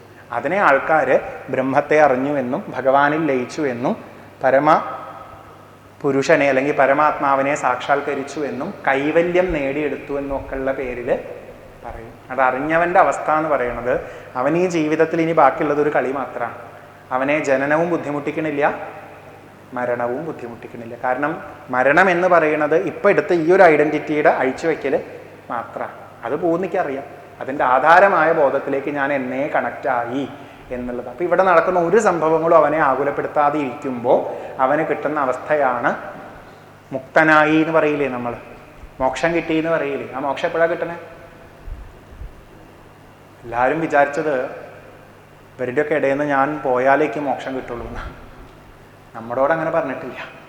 നമ്മളോട് പറയണത് ഇവരുടെ ഇടയിൽ നിൽക്കുമ്പോൾ ഇവർ നിനക്കൊരു പ്രശ്നമാവാതെ തോന്നിയാൽ അന്നാണ് നീ മോക്ഷമുള്ളവനായത്. നമുക്കത് പറ്റില്ല. അതുകൊണ്ടാണ് നമ്മൾ എന്നും പ്രാർത്ഥിക്കുന്നത് ഈ മോക്ഷം വേറെ എവിടെയോ പോയാൽ കിട്ടുവച്ചിട്ട് എന്നെ ഇവിടുന്ന് ഒന്ന് കൊണ്ടോണേ, എന്നെ ഇവിടുന്ന് ഒന്ന് കൊണ്ടോണേ എന്നല്ല.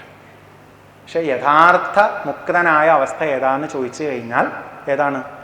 ഇതിൻ്റെ ഉള്ളിൽ നിൽക്കുമ്പോൾ തന്നെ ഇത് നമ്മളെ ബാധിക്കാതിരിക്കുന്ന അവസ്ഥ, ഒന്നും നമ്മളെ പിടിച്ചു കുലുക്കാത്ത അവസ്ഥ. അവനാണ് ജീവൻ മുക്തനായിട്ട് ഇരിക്കണം. നേരത്തെ പറഞ്ഞില്ലേ, പ്രകൃതിസ്ഥനാണെങ്കിലും അതിൻ്റെ ഗുണങ്ങൾ ബാധിക്കാതെ ഇരിക്കുന്നു സത്യത്തിൽ ഉറച്ച് നിൽക്കുന്നത് കൊണ്ട്. ആ അവസ്ഥയിലേക്ക് എത്താൻ പറ്റും എന്നാണ് ഇവിടെ പറഞ്ഞത്. ഉദാസീനമിവ അധ്യക്ഷം ദ്രവ്യജ്ഞാനക്രിയാത്മനാം കൂടസ്ഥമിമം ആത്മാനം യോ വേദ ആപ്നോതി ശോഭനം എന്ന് പറയുന്നു. ഉദാസീനമിവ അധ്യക്ഷം ദ്രവ്യജ്ഞാന ക്രിയാത്മനം. നേരത്തെ പറഞ്ഞത് തന്നെയാണ്. ദ്രവ്യം, ജ്ഞാനം, ക്രിയ, ആത്മ 4 വാക്കുകൾ ഉപയോഗിച്ചിട്ടുണ്ട്. ഒരു പ്രത്യേക രീതിയിൽ അതിനെങ്ങനെ മാറ്റിയെടുത്താൽ ദ്രവ്യം എന്ന് പറയുന്നത് പുറമേ കാണുന്ന ശരീരമായിട്ട് വരും. ജ്ഞാനം എന്ന് പറയുന്നത് നമ്മുടെ കാണുക, കേൾക്കുക തുടങ്ങിയ ജ്ഞാനേന്ദ്രിയങ്ങളായിട്ട് വരും. കർമ്മം എന്ന് പറയുന്നത് സംസാരിക്കലും പ്രവർത്തിക്കലും ഒക്കെ ആയിട്ടുള്ള കർമ്മേന്ദ്രിയങ്ങളായിട്ട് വരും. ആത്മാ എന്നുള്ള ശബ്ദം കൊണ്ട് നമ്മുടെ ചിന്തകളും കാര്യങ്ങളൊക്കെ ആയിട്ട് നിറഞ്ഞു നിൽക്കുന്ന അന്ധകരണമെന്നോ മനസ്സെന്നോ എടുക്കാനായിട്ട് പറ്റും. അപ്പം ദ്രവ്യജ്ഞാന ക്രിയ ആത്മാക്കൾ എന്ന് പറയുന്നതിലൂടെ ശരീരവും മനസ്സും എന്ന് നമ്മൾ നേരത്തെ പറഞ്ഞതിലേക്ക് തന്നെ എത്തിച്ചേരാൻ പറ്റും. അതിനധ്യക്ഷനായിട്ടിരിക്കുന്നത് എന്ന്, അതിനധ്യക്ഷനായിട്ടിരിക്കുന്നത് നമ്മൾ നേരത്തെ വേറെ ഭാഷയിൽ പറഞ്ഞതാണ്. ഈ ശരീരത്തിൻ്റെ ചലനങ്ങളെയും മനസ്സിൻ്റെ ചലനങ്ങളെയും ഒക്കെ അറിഞ്ഞുകൊണ്ടിരിക്കുന്ന ഒരു സാക്ഷിഭാവം എന്ന് നമ്മൾ നേരത്തെ പറഞ്ഞിരുന്നു. അതുതന്നെയാണ് ദ്രവ്യജ്ഞാന ക്രിയാത്മനാം അധ്യക്ഷം എന്നുള്ള രീതിയിൽ പറയുന്നത്. ഉദാസീനം എന്നൊരു വിശേഷണം കൂടെ കൊടുത്തിരിക്കണം. ഉദാസീനം എന്ന് പറഞ്ഞാൽ എന്താ? അതിനോട് പ്രത്യേകിച്ചൊരടുപ്പവും ഇല്ലാതെ നിൽക്കുക. ഇഷ്ടം ഉണ്ടാവരുത്, അനിഷ്ടം ഉണ്ടാവരുത്. ഈ സാക്ഷിഭാവം ശരിക്കും ഉദാസീനനാണ് എന്നാണ് പറയുന്നത്. അതായത് നമ്മുടെ ഈ മാറ്റങ്ങൾക്കെല്ലാം ആധാരമായി നിൽക്കണം നമ്മുടെ ആ യഥാർത്ഥ സ്വരൂപത്തിന് ഈ കളികളിലെ എല്ലാ എപ്പിസോഡിനോടും ഔദാസീന്യം മാത്രമേ ഉള്ളൂ. അവിടെയാണ് വ്യത്യാസം. ഒന്നിനോട് പ്രത്യേകിച്ചൊരു ഭാവമൊന്നും ഇല്ല. ഏതുപോലെ ഒരു സിനിമയിൽ എല്ലാ സീനും സിനിമയിലെ സീൻ തന്നെയാണ്. സിനിമയിലെ എല്ലാ സീനും സിനിമയുടെ സീനാണ്. സിനിമയിലെ എല്ലാ സീനുകളും ആസ്വദിക്കാനുള്ളത് തന്നെയാണ്. എല്ലാ എപ്പിസോഡുകളും സീരിയലിലേത് ആസ്വദിക്കാനുള്ളത് തന്നെയാണ്. ഇത് നല്ല എപ്പിസോഡൊന്നും അത് വേണ്ടാത്ത എപ്പിസോഡൊന്നും ഇല്ല. അതിന് നല്ലൊരു ഉദാഹരണമാണ് നമ്മൾ ഈ ചിത്രകേതുവിൻ്റെ കഥയിൽ കേൾക്കണത്. ചിത്രകേതു ഒരു നല്ല നിലയിൽ എത്തിയതാണ്. ഉള്ളിൽ എവിടെയോ ബാക്കി കിടന്ന ഒരു കരടിൻ്റെ കാരണം കൊണ്ട് പറഞ്ഞു പോയൊരു വാക്കിൻ്റെ പേരിൽ പാർവതി ശപിച്ചപ്പോൾ ശാപം കിട്ടി എനിക്ക് കുഴപ്പമൊന്നുമില്ല, അമ്മയ്ക്ക് വല്ല വിഷമമുണ്ട് വെച്ചാൽ സോറി കേട്ടോ എന്ന് പറഞ്ഞിട്ടാണ് ചിത്രകേതു അവിടുന്ന് പോയതേ. അങ്ങനത്തെ ഒരാളെ പാർവതി അതിനു മുമ്പ് കണ്ടിട്ടില്ല. ശാപം കിട്ടിയവർ മുഴുവൻ കാല് പിടിക്കണതേ കണ്ടിട്ടുള്ളൂ. ശാപം കിട്ടിയവരുടെ ടെൻഷൻ കണ്ട് പാർവതി ഇങ്ങനെ ചിരിക്കുകയാണ് പതിവ്. ഇതിപ്പോൾ ശാപം കിട്ടിയ ആൾ ചിരിക്കണത് കണ്ടിട്ട് ടെൻഷൻ ആർക്കായിപ്പോയി.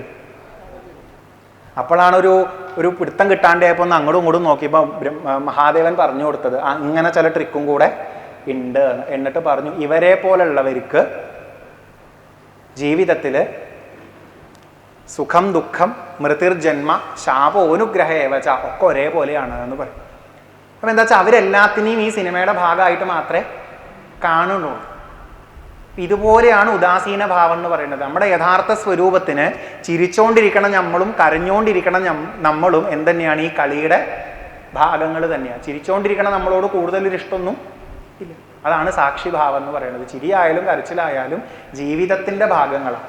ഈ ഒരു ആധാരത്തിൻ്റെ മുകളിൽ നമ്മൾ കെട്ടിപ്പടുത്തുണ്ടാക്കിയ കളികളുടെ ഇടയിൽ വരുന്നത് മാത്രമാണ് എന്നുള്ള അർത്ഥത്തിൽ. അതാണ് ഉദാസീന ഭാവം എന്ന് പറയണത്.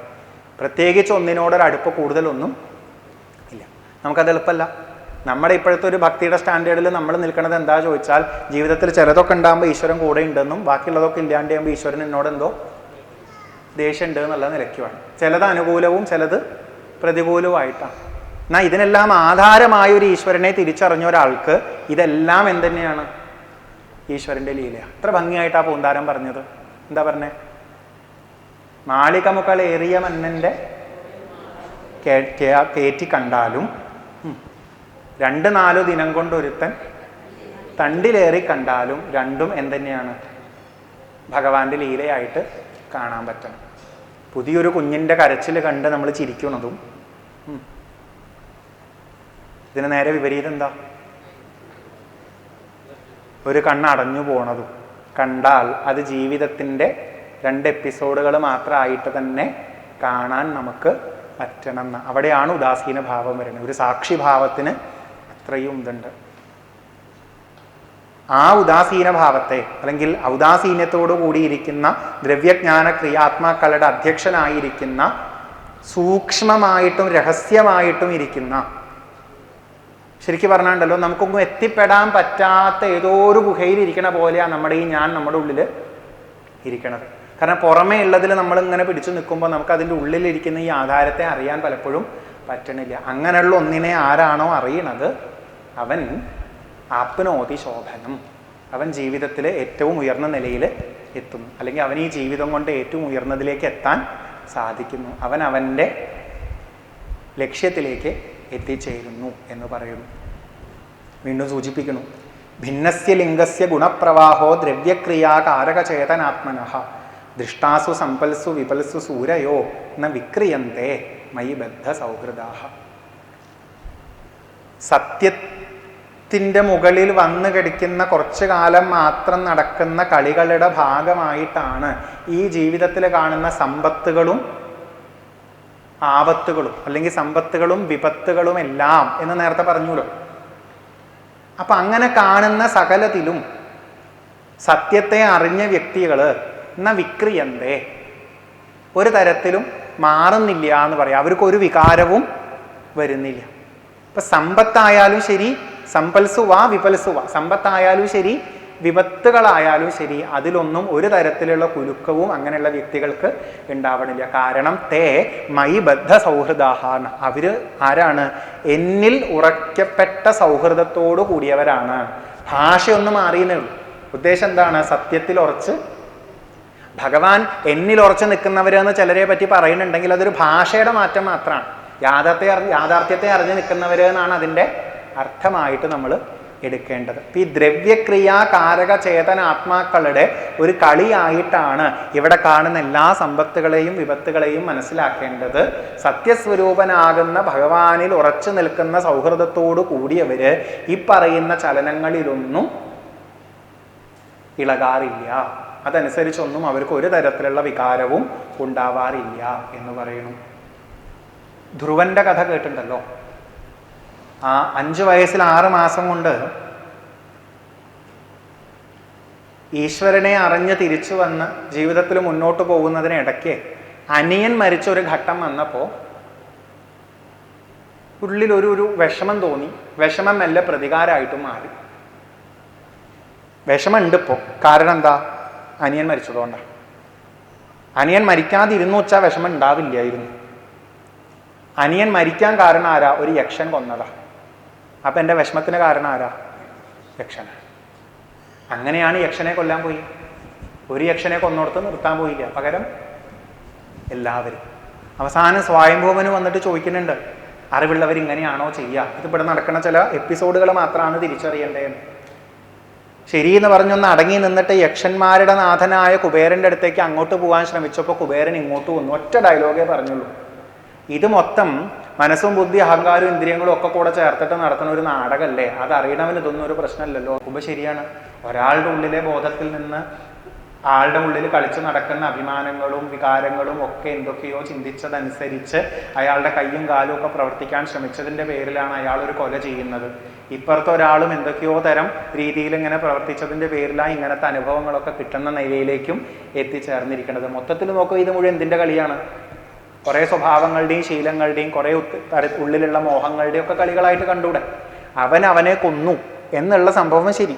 പക്ഷെ നമ്മൾ അതിനെങ്ങനെ അനലൈസ് ചെയ്ത് ഇങ്ങനെ നോക്കി പോകുമ്പോൾ, വിശകലനം ചെയ്ത് നോക്കി പോകുമ്പോൾ എന്താണ്ട് അവിടെ ചോദിച്ചാൽ ഇവൻ്റെ ഉള്ളിലെ തോന്നലുകളാണ് ഇവൻ പ്രവർത്തിക്കാൻ കാരണം.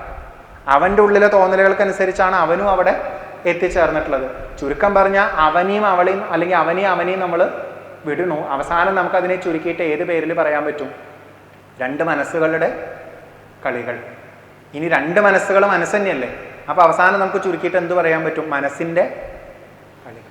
അത് മനസ്സിൻ്റെ ഇന്ദ്രിയത്തിൻ്റെയും ബുദ്ധികളുടെയും ഒക്കെ കൂടിയിട്ടുള്ള കളികളായിട്ടാണ് ഈ നടക്കുന്ന സംഭവങ്ങൾ എന്നൊക്കെ അറിഞ്ഞൂടെ എന്നാണ് ചോദിക്കുന്നത്. ആ രീതിയിൽ കാര്യങ്ങളെ മനസ്സിലാക്കുമ്പോൾ പിന്നെ ഈ പ്രതികാരഭാവമൊക്കെ ആവശ്യമുണ്ടോ എന്നാണ് അന്ന് ധ്രുവനോട് ചോദിച്ചിട്ടുള്ളത്. അതേപോലെ തന്നെ ഇങ്ങനത്തെ നിരവധി ഉദാഹരണങ്ങൾ നമുക്ക് അവിടുന്ന് ഇവിടുന്നും കിട്ടണമെന്ന് മാത്രം. അപ്പോൾ ഈ ദ്രവ്യക്രിയാകാരക ചേതനാത്മാക്കളുടെ ഗുണപ്രവാഹമായിട്ടുള്ള ഈ ജീവിതത്തിൻ്റെ ഓരോ എപ്പിസോഡുകൾ, പല രീതിയിൽ മാറി മാറി വരുന്ന ഓരോ അനുഭവങ്ങൾ, അതിനെയൊക്കെ സത്യമറിഞ്ഞ മഹാത്മാക്കൾ ഒരിക്കലും വ്യത്യസ്തമായിട്ട് കാണാറില്ല. സമ്പത്തായിക്കോട്ടെ വിപത്തായിക്കോട്ടെ അവരതിൽ ഒരു തരത്തിലും ഇളകാറില്ല എന്ന് പറയുന്നു. അവരൊരു തരത്തിലും വികാരങ്ങൾക്ക് അടിമപ്പെടാറില്ല എന്ന് പറയുന്നു. നമ്മൾ നേരെ തിരിച്ചല്ലേ? നമുക്ക് യാഥാർത്ഥ്യത്തിൽ അത്ര അങ്ങോട്ട് ഉറച്ചു നിൽക്കാൻ പറ്റാത്തത് കൊണ്ട് നമ്മളിപ്പോഴും ഈ കളികളിൽ തന്നെ ചില കളികളെ കൂടുതലായിട്ട് കാണുന്നത് കൊണ്ടും ചില എപ്പിസോഡ് ഇങ്ങനെയൊക്കെ തന്നെ പോകണമെന്ന് എനിക്ക് മോഹങ്ങൾ ഉള്ളത് കൊണ്ടും എന്തെങ്കിലുമൊക്കെ ചില സംഭവിക്കുമ്പോൾ ഇഷ്ടം കൂടുന്നുണ്ട്, സന്തോഷം തോന്നുന്നുണ്ട്, ആഹ്ലാദം വരുന്നുണ്ട്. വേറെ ചിലത് സംഭവിക്കുമ്പോഴോ വിഷമം തോന്നുന്നുണ്ട്, ഇടയ്ക്ക് പ്രതികാര ബുദ്ധിയൊക്കെ വരുന്നുണ്ട്. പറഞ്ഞു തുടങ്ങിയ പ്രശ്നമാണേ, ഈ സത്സംഗവും കളിയാണേ. എന്താണ് ഈ സത്സംഗവും കളിയല്ലേ? അല്ലേ? ആണ്. കുറേ മനസ്സുകൾ അവരവർക്ക് തോന്നുന്നത് അനുസരിച്ച് ഇവിടെ സെറ്റ് ചെയ്ത് വെച്ച സംഭവമല്ലേ. ഈ സത്സംഗത്തിന് എന്തെങ്കിലും ഒരു കുഴപ്പം വരുമ്പോഴേക്കും നമുക്ക് ആകെപ്പാടെ പ്രശ്നമാകുക എന്ന് വെച്ച് കഴിഞ്ഞാൽ എന്താ ചെയ്യുക? ചിലർക്ക് തീരെ പറഞ്ഞാൽ അങ്ങോട്ട് ഉൾക്കൊള്ളാൻ ബുദ്ധിമുട്ടുള്ള കാര്യമാണ്. അതായത് ഓരോന്നിനോട് മോഹം തോന്നിയിട്ട് അത് നടക്കാണ്ടാവുമ്പോൾ വിഷമം വരും നമുക്ക്. അതുകൊണ്ട് അങ്ങനെയുള്ള നിർബന്ധങ്ങൾ മാറ്റിവെക്കണം എന്ന് ഭാഗവതാണ് പറഞ്ഞു തരുന്നത്. അതുകൊണ്ട് ഭാഗവതം വായിച്ചോളൂ എന്ന് പറഞ്ഞിട്ട് ഒരു ഘട്ടം കഴിഞ്ഞാൽ നമുക്ക് എന്ത് പറയാൻ പറ്റണം ചോദിച്ചാൽ, ഇപ്പോൾ ഈ ഭാഗവതം വായിക്കാൻ പറ്റാത്ത ദിവസം വന്നാലും എന്ത് തോന്നരുത്? വിഷമം തോന്നരുതേ. നമ്മൾ ഭാഗവതം വായിച്ചു തുടങ്ങിയത് എന്തിനാ വെച്ചാൽ ബാക്കിയുള്ളത് ചെയ്യാൻ പറ്റാതിരിക്കുമ്പോൾ വിഷമം തോന്നാണ്ടിരിക്കാൻ വേണ്ടിയിട്ടാണ്. അങ്ങനെ അവസാനം ആ ഭാഗവതം വായിക്കുന്നത് പോലും നാളെ ഒരു ദിവസം വായിക്കാൻ പറ്റിയില്ലെങ്കിൽ വിഷമം വരരുത്. അതൊരു വലിയ വിഷയമാണ്. നമുക്ക് അവിടെ എത്തുമ്പോൾ പെട്ടുപോകും. എല്ലാം കളിയാണെന്ന് മനസ്സിലാക്കാനാണ് മനുഷ്യരൊത്തുകൂടി സത്സംഗം നടത്തുന്നത്. ഈ സത്സംഗത്തിൽ ഓരോരുത്തരും ഓരോ റോളിലിരുന്ന് അങ്ങോട്ടും ഇങ്ങോട്ടും ഒക്കെ സംസാരിച്ച് നടത്തുന്നത് ഇതും ഒരു കളി തന്നെയല്ലേ? ആണ്. ഇതിനെന്തെങ്കിലുമൊക്കെ സംഭവിക്കുമ്പോഴേക്കും നാളെ നമുക്ക് ആകെപ്പാടെ വിഷമം വരാൻ തുടങ്ങിയാൽ സത്സംഗം മര്യാദയ്ക്ക് നടത്തണം എന്ന് വിചാരിച്ച നിങ്ങളുടെ അഭിമാനത്തിന് അടി കിട്ടണതേ അതും അഭിമാനമല്ലേ? ആ, അതിനാധാരമല്ലേ സത്യം? അത്ര നമുക്ക് അങ്ങോട്ട് പോകാൻ ചിലപ്പോൾ പറ്റില്ല എന്നുള്ളതായി. കോവിഡ് കാലം അതിനൊരു വലിയ ഉദാഹരണമായിരുന്നു തോന്നിയിട്ടുണ്ട്. എല്ലാത്തിൻ്റെ നശ്വരത അറിയാനും ഈശ്വരനെ എപ്പോഴും കൂടെ ഉണ്ടാവുള്ളൂ എന്ന് അറിയാനും ഇടയ്ക്കിടയ്ക്ക് എങ്ങോട്ട് പോയിരുന്നത്? അമ്പലത്തേക്ക് പോയിരുന്നതേ. കോവിഡ് ആയപ്പോൾ പോകാൻ പറ്റിയില്ല, കാണാൻ പറ്റില്ലല്ലോ പറഞ്ഞ് വിഷമിക്കുക. അപ്പം നമ്മൾ വിചാരിക്കും ഇഷ്ടം കൊണ്ടുള്ള വിഷമാണ്, എന്നാൽ കുഴപ്പമൊന്നുമില്ല. ഇഷ്ടം കൊണ്ടുള്ള വിഷമാണ്, അയ്യോ കാണാൻ പറ്റണില്ലല്ലോ എന്നുള്ള വിഷമമൊക്കെ ആച്ചാൽ അതൊക്കെ ഇപ്പോൾ നമുക്ക് മനസ്സിലാവും. ഇതല്ലാന്നേ. ഇതെന്താ വെച്ചാൽ ഈ വീട്ടിലിരിക്കുമ്പോഴുള്ളൊരു സുഖല്യായ്മയും അവിടെ അങ്ങനെ നടന്നിരുന്നപ്പോൾ കിട്ടിയിരുന്ന ഒരു സുഖവും ഒക്കെ ആലോചിച്ചിട്ട് അങ്ങോട്ട് പോകാൻ പറ്റാത്തതിൻ്റെ ഒരു വിഷമം തോന്നിയവരും ഉണ്ട്. എല്ലാവരും അങ്ങനെയാണെന്നല്ല. അപ്പം അവിടെ നമുക്ക് എന്താ പ്രശ്നം ചോദിച്ചു കഴിഞ്ഞാൽ നമ്മൾ ഇഷ്ടപ്പെട്ട ചിലത് നടക്കാണ്ടേ ആവണേൻ്റെ കുഴപ്പം തന്നെയാണ്. അപ്പം അത് എത്രത്തോളം ലെവലിലേക്ക് നമുക്ക് കൊണ്ടുപോകാൻ പറ്റുമോ അത്രത്തോളം ലെവലിലേക്ക് എത്തിക്കേണ്ടതായി വരും എന്നുള്ളത് പ്രത്യേകം ആലോചിക്കണം. കേൾക്കുമ്പോൾ നമുക്ക് ഭീകരാന്നൊക്കെ തോന്നും, പക്ഷെ അതും കൂടെ വാസ്തവമാണ് എന്നുള്ളതാണ്. ആ രീതിയിൽ വിക്രിയന്തേ എന്ന് പറഞ്ഞ് നിൽക്കാറാവണം, അല്ലെങ്കിൽ ആ രീതിയിലേക്ക് എത്തും മഹാത്മാക്കൾ എന്നാണ് പറയണത്. വീണ്ടും സൂചിപ്പിക്കുന്നു, സമസമാനോത്തമ മധ്യമാധമാ സുഖേച ദുഃഖേച ജിതേന്ദ്രിയാശയ മയോപക്ലുപ്ത അഖിലലോക സംയുതോ വിധൽസ്വ വീര അഖിലലോക രക്ഷണം. ഇനി പൃഥ്വിനോട് നേരിട്ട് പറയാം, ഇങ്ങനെ ജീവിച്ചോളൂ. എങ്ങനെ ജീവിക്കുക? സമസമാനോത്തമ മധ്യമാധമ.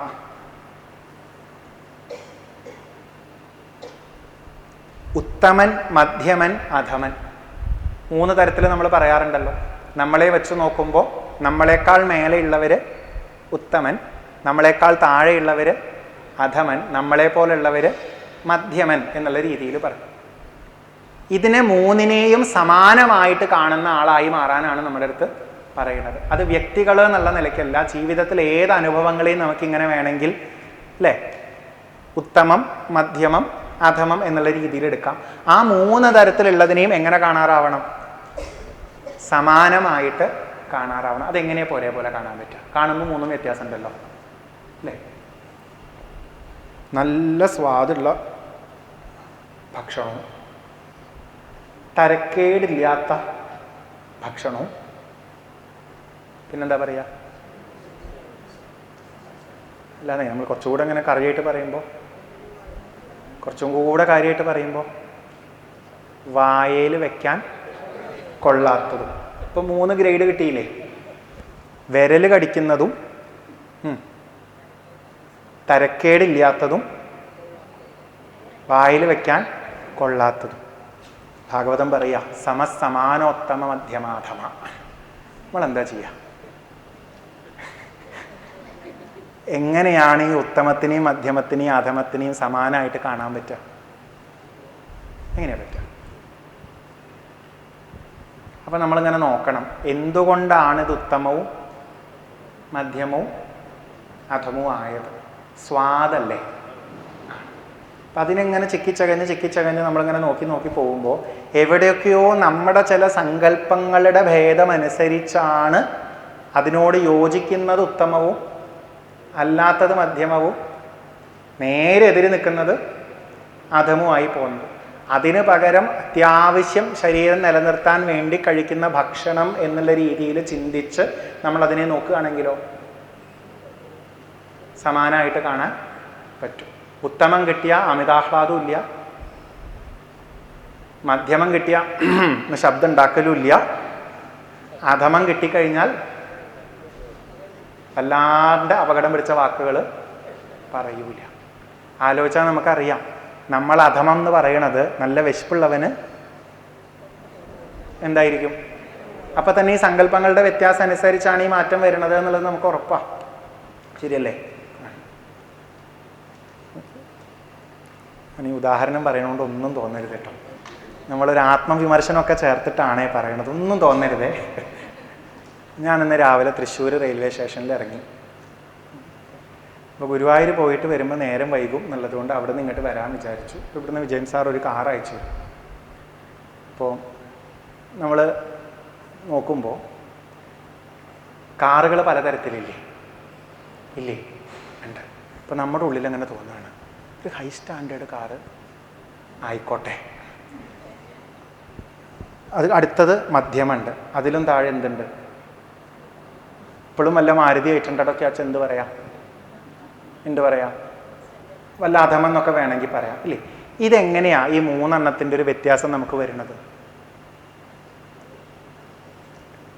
കാരണം നമ്മളൊരു അഭിമാനത്തിലൊക്കെ നിന്ന് നമ്മളെ കൊണ്ടുപോകാൻ ആൾക്കാരൊക്കെ ഉണ്ട് എന്നൊക്കെ അങ്ങനെ ചിന്തിച്ച് പലർക്കും കുറച്ചും കൂടെ ഹൈ സ്റ്റാൻഡേർഡ് കാറൊക്കെ ചിലപ്പോൾ കിട്ടാറൊക്കെ ഉണ്ട്, നമുക്ക് എങ്ങനെയാണ് അവർ തരുന്നതെന്നൊക്കെ ഒന്ന് നോക്കട്ടെ എന്നൊക്കെ വിചാരിച്ച് കുറച്ച് ഡിമാൻഡ് ചെയ്താലോ എന്നൊക്കെ ചിന്തിച്ച് അങ്ങനെ എന്തുകൊണ്ടൊക്കെയോ നമ്മളിങ്ങനെ മനസ്സിൽ വിചാരിച്ച് നിന്നിട്ട് അതിൻ്റെ പേരിൽ നോക്കുമ്പോഴാണ് ഈ ഗ്രേഡേഷനൊക്കെ വരുന്നത്. തൃശ്ശൂരിൽ നിന്ന് വടക്കാഞ്ചേരി എത്തണമെന്ന് ചിന്തിച്ചാൽ എന്ത് മാത്രമേ ഉള്ളൂ? അത്രയേ ഉള്ളൂ, ഇല്ലേ? ഇതെല്ലാവരുടെ ഉള്ളിലും ഓരോ ഘട്ടത്തിലും വരുന്നുണ്ട്. സമാനമായിട്ട് കാണുക എന്ന് പറയുന്നത് അത്ര എളുപ്പമൊന്നും അല്ല, ഒന്നിലും എളുപ്പമല്ല. പക്ഷെ നമ്മൾ ആലോചിച്ച് നോക്കിക്കഴിഞ്ഞാൽ ഉത്തമ മധ്യമ അധമങ്ങളായിട്ട് നമ്മളതിനെ വേർതിരിക്കാൻ കാരണം നമ്മുടെ ഇഷ്ടാനിഷ്ടങ്ങളാന്ന് ഉറപ്പാണ്, അല്ലേ? ഒരു വിധമൊക്കെ ആണ്. അപ്പം അതിൻ്റെ അടിയിലേക്ക് ഇങ്ങനെ പോയിട്ട് ആ ഇഷ്ടാനിഷ്ടങ്ങൾക്കും ആധാരമായിട്ട് നിൽക്കുന്ന ഒരു ബോധത്തിൽ നമ്മൾ ഉറച്ചു നിൽക്കുകയാണെന്ന് വെച്ചാൽ എല്ലാത്തിനെയും എങ്ങനെ കാണാം? ഒരേപോലെ കാണാനായിട്ട് പറ്റും എന്ന് കാണാം. സുഖേച്ച ദുഃഖേച്ച. അടുത്ത പ്രശ്നം, സുഖവും ദുഃഖവും. എന്താ സുഖം? ഇഷ്ടമുള്ളത് സംഭവിച്ചാൽ, ഇഷ്ടമില്ലാത്തത് സംഭവിക്കാതിരുന്നാലും സുഖം. നേരെ മറിച്ച് ഇഷ്ടമില്ലാത്തത് സംഭവിച്ചാലും ഇഷ്ടമുള്ളത് സംഭവിക്കാതിരുന്നാലും ദുഃഖം. സമാനമായിട്ട് കാണാൻ പറ്റും. ഇന്നിപ്പോൾ കസാര കുറച്ച് ഒഴിവൊക്കെ ഉണ്ട്, ഉണ്ടായിരുന്നില്ല എന്ന് വിചാരിക്കുക. അപ്പുറത്തെ കസാരകൾ ഇരിക്കുന്നുണ്ട്, തൽക്കാലം ആരും അവിടെ നിന്ന് എടുത്ത് കൊണ്ട് തരാൻ ഉദ്ദേശിച്ചിട്ടില്ല എന്ന് വിചാരിക്കാം. നമ്മൾ കുറച്ച് നേരം വൈകിട്ട് ഇവിടെ ഇരിക്കാൻ നോക്കുമ്പോൾ ഒരൊറ്റ കസാര ഒഴിവുള്ളൂ. അതിലങ്ങോട്ട് ഇരിക്കാന്ന് വിചാരിച്ച് നോക്കുമ്പോഴാണ് കഴിഞ്ഞ സത്സംഗത്തിന് വന്നപ്പോൾ എന്നോട് ആ ഡയലോഗ് അടിച്ചവൾ അവിടെ ഇരിക്കുന്നത്. ഇഷ്ടപ്പെടാത്ത ആളുടെ അടുത്ത് പോയിട്ട് ഇരിക്കാൻ പറ്റുമോ? പിന്നെ ഇവിടെ ഇരുന്ന് ഏകശുദ്ധ സ്വയം ജ്യോതി എന്നൊക്കെ പറയുമ്പോൾ ആ പുസ്തകം എടുത്തിട്ട് ഏകശുദ്ധ സ്വയം ജ്യോതി എന്നൊക്കെ ഇങ്ങനെ വായിക്കുന്നതിൻ്റെ ഇടയിൽ ഇങ്ങനെ ഒരു നോട്ടാണ് അപ്പുറത്തേക്ക്, അല്ലേ? അവിടെ എന്താ പ്രശ്നം ചോദിച്ചു കഴിഞ്ഞാൽ ഇഷ്ടമല്ലാത്ത ആളുടെ അടുത്ത് ഇരിക്കണമെന്നുള്ളതാണ്. നേരെ തിരിച്ചും വരാം. എങ്ങനെയാ? കുറച്ച് നേരം വൈകിയപ്പോൾ കിട്ടിയ സീറ്റ് അപ്പുറത്തായിപ്പോയി, കമ്പനി ഇപ്പുറത്താ. അവിടുന്ന് ഒന്ന് എത്തി നോക്കി, ബ്രേക്കിന് വരാം. 11:10 മൂപ്പര് നിർത്തണമില്ല. ബ്രേക്ക് ആയിട്ട് വേണം എന്ത് ചെയ്യാൻ? പോയിരിക്കാൻ. സുഖമില്ലല്ലോ? ഇല്ല. ആ സുഖത്തിനും ആ ദുഃഖത്തിനും ആധാരം എന്താണ്? ഇഷ്ടാനിഷ്ടങ്ങളാണ് എന്നുള്ളത് ഉറപ്പാണ്. കുചേലനെ കണ്ടപ്പോൾ കൃഷ്ണൻ ചോദിച്ചത് സുഖാണോ എന്നാണ്. ആൾക്കാർക്കൊക്കെ ദേഷ്യം വന്നിട്ടുണ്ടാവും. എന്താണ്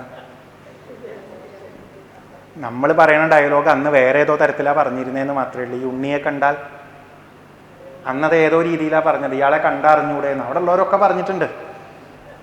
മലിനം, ക്ഷാമം, ദ്വിജം, ധമനി, സന്തതം എന്നൊക്കെയാണ് വിശേഷണേ. ആ ആളോടാണ് ചോദിക്കുന്നത് ലൈഫൊക്കെ എങ്ങനെ പോകുന്നു. പക്ഷെ അത് കഴിഞ്ഞിട്ട് കൃഷ്ണൻ പറഞ്ഞ മറുപടി അവരെയൊക്കെ അത്ഭുതപ്പെടുത്തി. കൃഷ്ണൻ പറഞ്ഞ മറുപടി, സുധാമാവെ, അങ്ങേപ്പോലുള്ളവരോട് നമ്മൾ സുഖാണോ ദുഃഖാണോ എന്ന് ചോദിക്കേണ്ട ആവശ്യമൊന്നും ഇല്ല. അങ്ങേക്ക് അങ്ങനെ പ്ലാനൊന്നും, ലൈഫ് എങ്ങനെ പോയാലും സുഖമായിട്ടിരിക്കാൻ അറിയാം എന്ന് പറയുന്നു. അപ്പം അതൊരു നമുക്ക് പരിചയമില്ലാത്തൊരു ഏരിയയാണ്.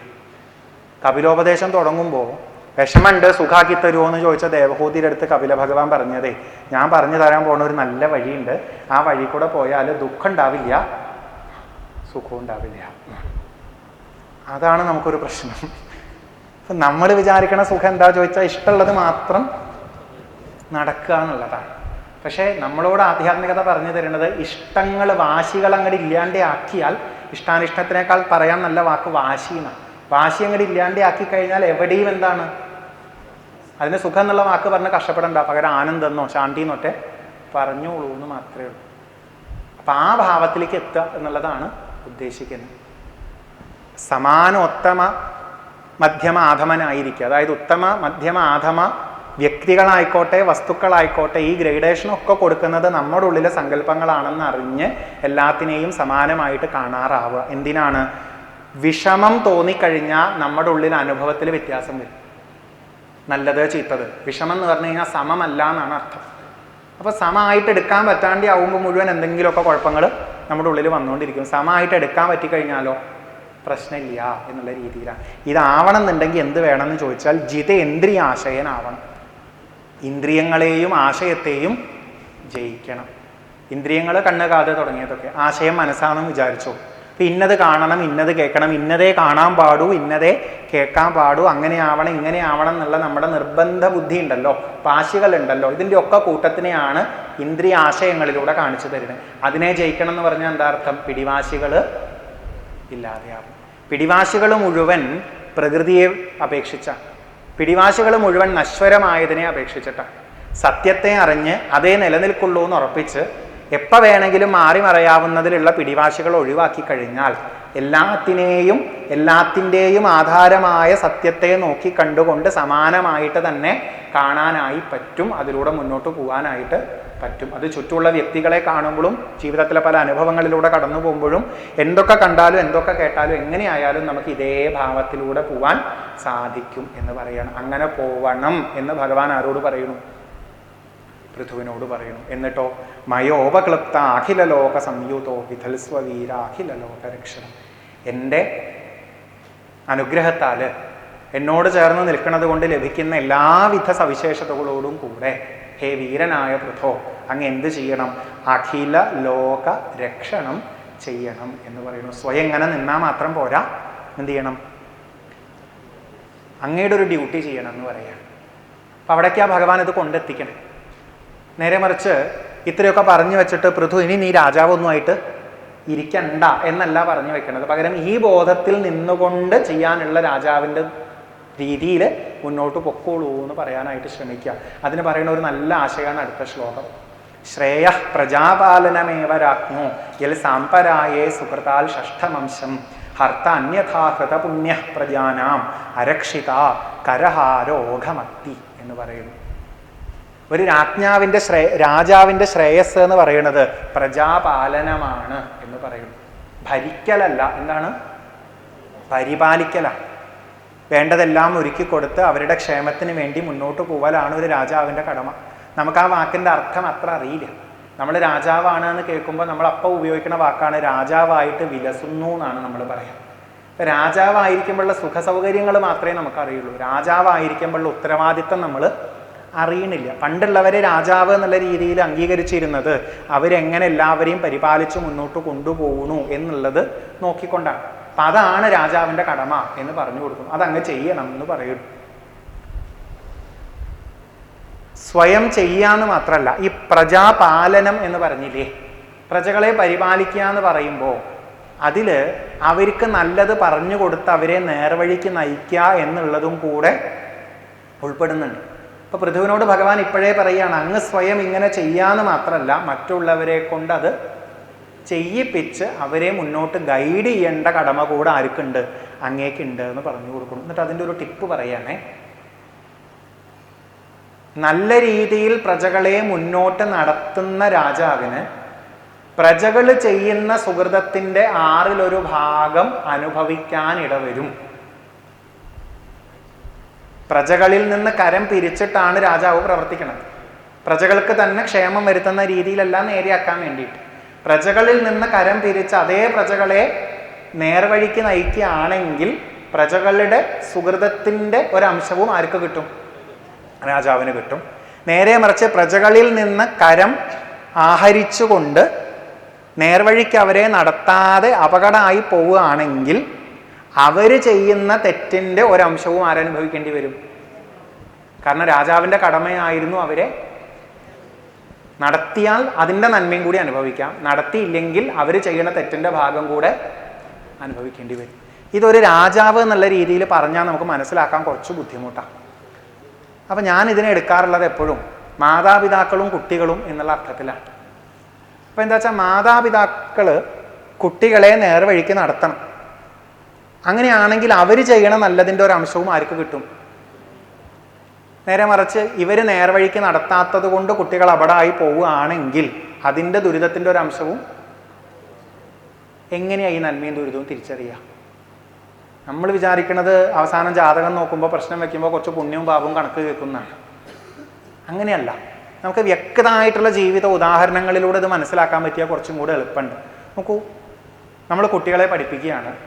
പണം, പദവി, കാര്യങ്ങളൊക്കെ എപ്പോൾ വേണമെങ്കിലും മാറി മറയാം. ആത്യന്തികമായിട്ട് നമ്മളൊക്കെ ഒരു ജീവനാണെന്ന തിരിച്ചറിവിൽ വേണം പെരുമാറാൻ. ഓരോരുത്തരിൽ നിന്നും ഇങ്ങോട്ട് കിട്ടുന്നത് മാത്രം നോക്കി നമ്മൾ പെരുമാറുക എന്ന് പറയുന്നത് ഒരിക്കലും ചെയ്യരുത്. എല്ലാവരെയും നമ്മളെപ്പോലെ ഒരു ജീവനായി അവരുടെ സ്ഥാനത്ത് നമ്മളായിരുന്നെങ്കിലോ എന്നൊക്കെ കണ്ട് പെരുമാറണം എന്ന് പറഞ്ഞു കൊടുക്കുകയാണെന്ന് വിചാരിക്കാം. ഒരു ഘട്ടം കഴിഞ്ഞു. ഈ അച്ഛനമ്മമാർക്ക് വയസ്സായി. കുട്ടികൾക്ക് ഇവരിൽ നിന്ന് ഇങ്ങോട്ടൊന്നും കിട്ടാണ്ടായി. കിട്ടുന്നത് മുഴുവൻ ഇഷ്ടമല്ലാണ്ടായി. ആവശ്യമില്ല കേട്ടോ, ഒരു കൂട്ടം പറയാണ്ടിരിക്കും, എൻ്റെ അമ്മ ഒന്ന് നിർത്തിക്കൂടെ എന്ന് ചോദിക്കാൻ തുടങ്ങി. മറ്റേത് കുട്ടിക്കാലത്ത് ചോദിച്ചത് ആരോടാണ്? അമ്മയുടെ അടുത്ത്, അച്ഛൻ്റെ അടുത്തുമാണ്. അവർ പറയണത് കേൾക്കാനായിരുന്നു ഇഷ്ടം. ഒരു ഘട്ടം കഴിഞ്ഞപ്പോൾ അവർ പറയണത് കേൾക്കരുതാത്തത് ആയി മാറി. ഇങ്ങോട്ട് കിട്ടണതൊന്നും നല്ലതാവണമില്ല, അവർ നല്ലതെന്ന് വിചാരിക്കണതൊന്നും കിട്ടാത്തൊരവസ്ഥയും കൂടി ആവുമ്പോൾ ഈ അച്ഛനും അമ്മയും പറഞ്ഞത് ഓർമ്മയുണ്ടെങ്കിൽ, മനസ്സിൻ്റെ മാറ്റങ്ങളും ശരീരത്തിൻ്റെ മാറ്റങ്ങളും ഒക്കെ ഉണ്ടെങ്കിലും അതിനാധാരമായിട്ടിരിക്കുന്ന ബോധത്തെ ശ്രദ്ധിക്കുന്നവരാണെങ്കിൽ അവർക്ക് ഈ അമ്മയെയും അച്ഛനെയും നല്ല രീതിയിൽ കാണാനും ഞങ്ങളായിരുന്നു അവരുടെ സ്ഥാനത്ത് എന്നുണ്ടെങ്കിൽ എത്ര വിഷമങ്ങൾ ഉണ്ടാവും എന്ന് ചിന്തിക്കാനും പറ്റും. ആ രീതിയിൽ പെരുമാറാൻ പറ്റും. നേരെ തിരിച്ച് ഇതേ അച്ഛനമ്മമാർ കുട്ടികളുടെ അടുത്ത് പഠിപ്പിച്ചു കൊടുക്കണത് ഇങ്ങോട്ട് കിട്ടുന്നുണ്ടെങ്കിൽ മാത്രം അങ്ങോട്ട് കൊടുത്താൽ മതി, ഇങ്ങോട്ട് കിട്ടുന്നുണ്ടെങ്കിലും അങ്ങോട്ട് കൊടുക്കാണ്ടിരിക്കാനാണ് മാക്സിമം നോക്കേണ്ടത്. കൊടുക്കേണ്ടി വരികയാണെന്ന് വെച്ചാൽ കൊടുത്തേക്ക്, ഇങ്ങോട്ട് കിട്ടണില്ലാച്ച ഒന്നും കൊടുക്കണ്ട. ഇങ്ങനെയാണ് എല്ലാവരെയും ഡീൽ ചെയ്യേണ്ടത് എന്നാണ് ഈ അച്ഛനമ്മമാർ കുട്ടികളെ പഠിപ്പിച്ചിരിക്കുന്നത് എന്ന് വിചാരിക്കുക. ഒരു ഘട്ടം കഴിഞ്ഞാൽ അച്ഛനമ്മമാരിൽ നിന്ന് ഇൻകമിങ് ഒന്നും ഔട്ട് ഗോയിങ് കുറേ ആവാനും തുടങ്ങും. മെല്ലെ ഡയലോഗ് വരുവേ. ഇങ്ങനെ ഒരു കൂട്ടം കാണിച്ച് വെച്ച് വയ്യാണ്ട കടന്നിട്ടാണ് മരുന്ന് വാങ്ങേണ്ടി വരുന്നത്, എത്രയും മാസം ചിലവ് വരുന്നത് എന്ന് ഓർമ്മ ഉണ്ടോ? ആ ഡയലോഗ് വരുമ്പോൾ ഉറപ്പാണ് എന്താണ് ഇവരുടെ പേരിൽ ഔട്ട് ഗോയിങ് മാത്രമേ ഉണ്ടാവണുള്ളൂ, ഇൻകമിങ് ഒന്നും ഉണ്ടാവണില്ല എന്നുള്ളതിൻ്റെ ഒരു ഫ്രസ്ട്രേഷനാണ് മെല്ലെ മെല്ലെ വന്നു തുടങ്ങണത് എന്നുള്ളത്. ആ അവസ്ഥയിൽ തഴയും. കാരണം ഇതേ അച്ഛനമ്മമാർ പഠിപ്പിച്ചു കൊടുത്തത് എന്താ? ഉപകാരം ഉണ്ടെങ്കിൽ മാത്രം നിലനിർത്തിയാൽ മതി എന്നുള്ളതാണ്. ഇപ്പോൾ ഉറപ്പല്ലേ, നല്ലത് പറഞ്ഞു കൊടുത്തിട്ടുണ്ടെങ്കിൽ നല്ലതിൻ്റെ ഒരു അംശം കിട്ടുന്നു, നല്ല വഴിക്ക് നടത്തിയില്ലെങ്കിൽ അവർ ചെയ്യണതിൻ്റെ ഒരു അംശം അനുഭവിക്കേണ്ടി വരും എന്നുള്ളതും ഉറപ്പാണ്. അപ്പം നമ്മുടെ ഒരു കടമയാണ് നമ്മുടെ നിൽക്കുന്ന സ്ഥാനത്ത് നിന്നുകൊണ്ട് നമ്മൾ സ്വയം ഇതുപോലെ ആവുക എന്നുള്ളതും, നമ്മൾ പറഞ്ഞാൽ കേൾക്കുന്ന ആരെങ്കിലുമൊക്കെ ഉണ്ടെങ്കിൽ അവരെയും ഈ വഴിക്ക് നടത്തുക എന്നുള്ളത്. ഇതിൻ്റെ ഒരു എക്സ്റ്റൻഷനാണ് ഋഷഭോപദേശത്തിൽ നമ്മൾ കേൾക്കുന്ന ഗുരുർ ന സസ്യാൽ സ്വജനോ ന സസ്യാൽ പിതാ ന സസ്യാൽ ജനനീ ന സാസ്യാൽ ദൈവം ന തൽസ്യാൽ ന പതിശ്ച സസ്യാൽ ന മോചയേദ്യ സമുപേത മൃത്യു. താഴെ ഒരു ഭാഗത്ത് എഴുതി വെച്ചിട്ടുണ്ട് കേട്ടോ, വായിച്ചു നോക്കിയപ്പോൾ ഈ ഒരു ശ്ലോകം എഴുതി വെച്ചിട്ടുണ്ട്. അപ്പോൾ നേർവഴിക്ക് നടത്താത്തവൻ ഗുരുനാഥനാവണില്ല, അച്ഛനാവണില്ല, അമ്മയാവണില്ല, ഭർത്താവില്ല, ഭാര്യ ആവില്ല എന്നാ പറഞ്ഞു വരുന്നത്. അപ്പൊ നമുക്കൊക്കെ ഓരോ സ്ഥാനത്ത് നിൽക്കുമ്പോൾ നമ്മൾ പറഞ്ഞാൽ കേൾക്കുന്ന ആരെങ്കിലുമൊക്കെ ഉണ്ടോ? എല്ലാവരെയും നടപ്പിലാക്കാൻ പോകണ്ട, എല്ലാവരെയും നന്നാക്കാൻ പോകേണ്ട ആവശ്യമില്ല. അതിൻ്റെ മുഴുവൻ ഉത്തരവാദിത്വം നമുക്ക് ആരോ വെച്ച് നീട്ടിയിട്ടുണ്ടെന്നൊന്നും വിചാരിക്കേണ്ട ആവശ്യമില്ല. നമ്മൾ ചെയ്യാനുള്ളത് ചെയ്തു പോവുക. ഒപ്പം നമ്മുടെ ശിക്ഷണത്തിൽ വരുന്ന ആരെങ്കിലും ഉണ്ടെങ്കിൽ അവിടെയും പറഞ്ഞു കൊടുക്കണത് ഈ നല്ല കാര്യങ്ങൾ ആയിത്തീരുക. എന്താവാനാ നമ്മുടെ അടുത്ത് പറയണേ? സമചിത്തതയുള്ള വ്യക്തിയാവാനാണ് പറയണത്. ജീവിതത്തിൻ്റെ യാഥാർത്ഥ്യവും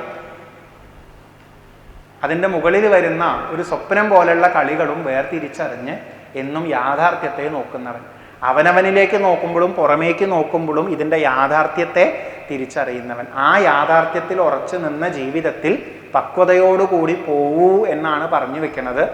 ആ പക്വതയുള്ളവനായി തീരുക എന്ന് മാത്രമല്ല, സ്വയം തൻ്റെ കീഴിലുള്ള മറ്റുള്ളവരെ കൂടി ഇതിലേക്ക് എത്തിക്കാനുള്ള ഒരു വെളിച്ചമാവുക എന്നുകൂടെ ഉദ്ദേശിക്കുന്നു. ഇതാണ് പൃഥുവിൻ്റെ അടുത്ത് ഭഗവാൻ പറഞ്ഞു കൊടുത്തത്. ഏവം ദ്വിജാഗ്ര്യ ആനുമത ആനുവൃത്ത ധർമ്മപ്രധാനോ അന്യതമോ വിദാസ്യാഹ ഹ്രസ്വേന കാലേന ഗൃഹോപയാതാൻ ദ്രഷ്ടാസി സിദ്ധാൻ അനുരക്തലോകഃ. ഇങ്ങനെ മുന്നോട്ട് പോവുക. എങ്ങനെ? ദ്വിജാഗ്ര്യന്മാരാൽ അനുമതമായതും അനുവൃത്തമായതുമായ ധർമ്മപ്രധാനത്തെ സ്വീകരിച്ചുകൊണ്ട്. ദ്വിജാഗ്ര്യന്മാർ എന്ന് പറഞ്ഞാൽ വാക്കിൻ്റെ അർത്ഥം ബ്രാഹ്മണ ശ്രേഷ്ഠർ എന്നാണ് ഉദ്ദേശിക്കുന്നത്. ഇപ്പം ഭഗവാൻ പറഞ്ഞത് എന്തൊക്കെ ഗുണങ്ങളാണോ ആ ഗുണങ്ങളോടുകൂടി ഇവിടെ ജീവിച്ച് കാണിച്ചു തന്ന മഹാത്മാക്കൾ എന്നാണ്.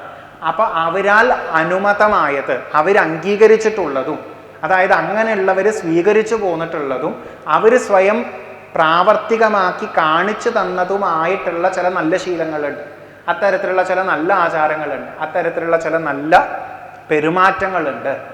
അതിനെ സ്വീകരിച്ചുകൊണ്ട് അസ്യാഹ അവിത, ഈ ഒരു ഭൂമിയുടെ രാജാവായി ഒരു പാലകനായിട്ട് മുന്നോട്ട് പോവാൻ സാധിക്കണം എന്ന് പറഞ്ഞു കൊടുക്കുന്നു. അങ്ങനെ പോയാൽ ഹ്രസ്വേന കാലേന, അധികം വൈകാതെ തന്നെ അങ്ങയുടെ അടുത്തേക്ക് ഇങ്ങോട്ട് ഏറ്റവും നല്ല രീതിയിൽ ഇത്തരത്തിൽ ജീവിക്കുന്ന, ലോകം മുഴുവൻ ആരാധിക്കുന്ന 4 പേര് എത്തിച്ചേരുന്നു പറയണം. ആ 4 പേരെ ഇവിടെ വെറുതെ സിദ്ധന്മാരെ തന്നെ ഉപയോഗിച്ചിട്ടുള്ളൂ. നമുക്ക് പിന്നെ കാണാൻ പറ്റും സനകാദി യോഗീശ്വരന്മാർ 4 പേരാണ് എന്നുള്ളത്. അവിടെ അത് ക്ലിയറാണ്. കാരണം അവരെ കാണുമ്പോൾ പൃഥു ഭഗവാൻ പറഞ്ഞ കാര്യമൊക്കെ അങ്ങനെ നടപ്പിലാക്കിയിട്ടേ ഉള്ളൂ. എന്ത് കാര്യം? എല്ലാവർക്കും പറഞ്ഞു കൊടുക്കണം എന്ന് പറഞ്ഞിരുന്നു. ഒരവസരം കിട്ടിയപ്പോൾ എല്ലാവരെയും മുന്നിൽ നിർത്തിയിട്ട് ഇത്രയൊക്കെ നിങ്ങൾക്ക് ചെയ്തു തന്ന ഞാൻ തിരിച്ചൊന്ന് ആവശ്യപ്പെട്ടോട്ടെ എന്ന് ചോദിച്ച് പൃഥു ആവശ്യപ്പെടുന്നത് നിങ്ങളൊക്കെ ഒന്ന് ഇങ്ങനെ നന്നായി ജീവിക്കണം, അത് മാത്രമേ നിങ്ങൾ എനിക്ക് തരേണ്ടതായിട്ട് ഉള്ളൂ. ആ രീതിയിൽ അവർക്ക് പറഞ്ഞു കൊടുത്തുകൊണ്ടിരിക്കുമ്പോഴാണ്, ആരെപ്പോലെ ആവണം എന്ന് പറഞ്ഞു കൊടുത്തുകൊണ്ടിരിക്കുമ്പോഴാണ് ശരിക്കും ചൂണ്ടിക്കാണിക്കാൻ പാകത്തിന് 4 പേര് വന്നു ചേരുന്നത്. ഇവിടെ കേട്ട അതേ ആശയം പോലെയാ പൃഥു അവരോട് ചോദിക്കാം. എന്താ ചോദിക്കാന്നല്ലേ?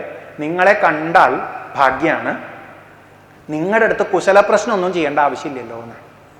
എന്താ കുശലപ്രശ്നം? നമ്മൾ കണ്ടാൽ ചോദിക്കാറില്ലേ? സുഖല്ലേ? എല്ലാ ഭാഷയിലും ഉണ്ട്, ഒരു മാറ്റവും. ഹൗ ആർ യു എന്ന് ചോദിക്കും, സൗഖ്യമാണെന്ന് ചോദിക്കും, ഹിന്ദിയിലും ചോദിക്കും കൈസേ ഹോ എന്നൊക്കെ ചിലപ്പോൾ ചോദിച്ചു എന്ന് വരും.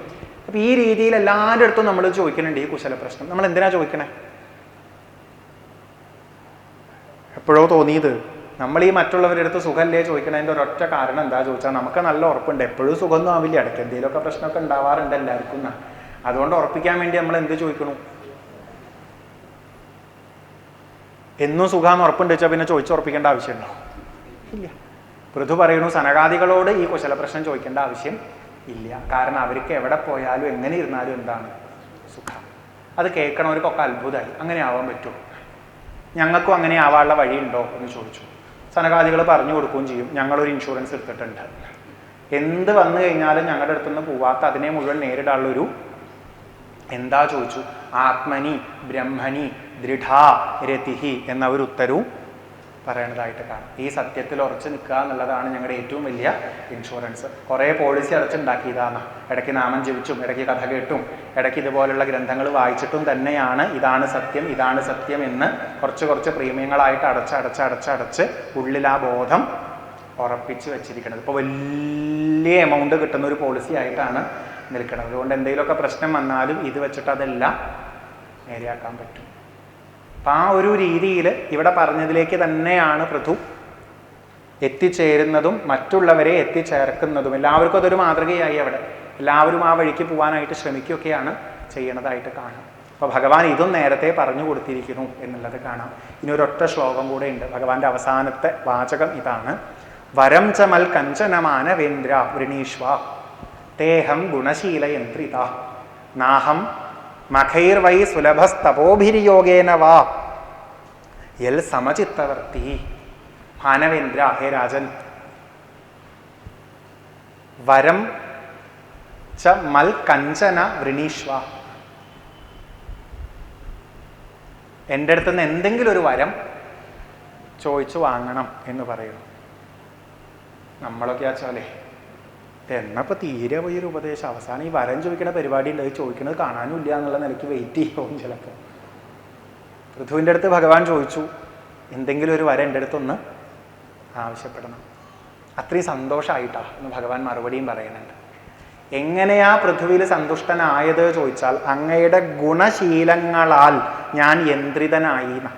യന്ത്രിതൻ എന്ന് പറഞ്ഞു കഴിഞ്ഞാൽ അങ്ങയുടെ ഗുണശീലങ്ങൾ കാരണം എനിക്ക് അങ്ങയുടെ അടുത്തുനിന്ന് പോകാൻ പറ്റാത്തൊരു അവസ്ഥയായി. ഞാൻ അങ്ങയിൽ വല്ലാണ്ട് വീണുപോയി എന്നാണ് ആര് പറയണത്?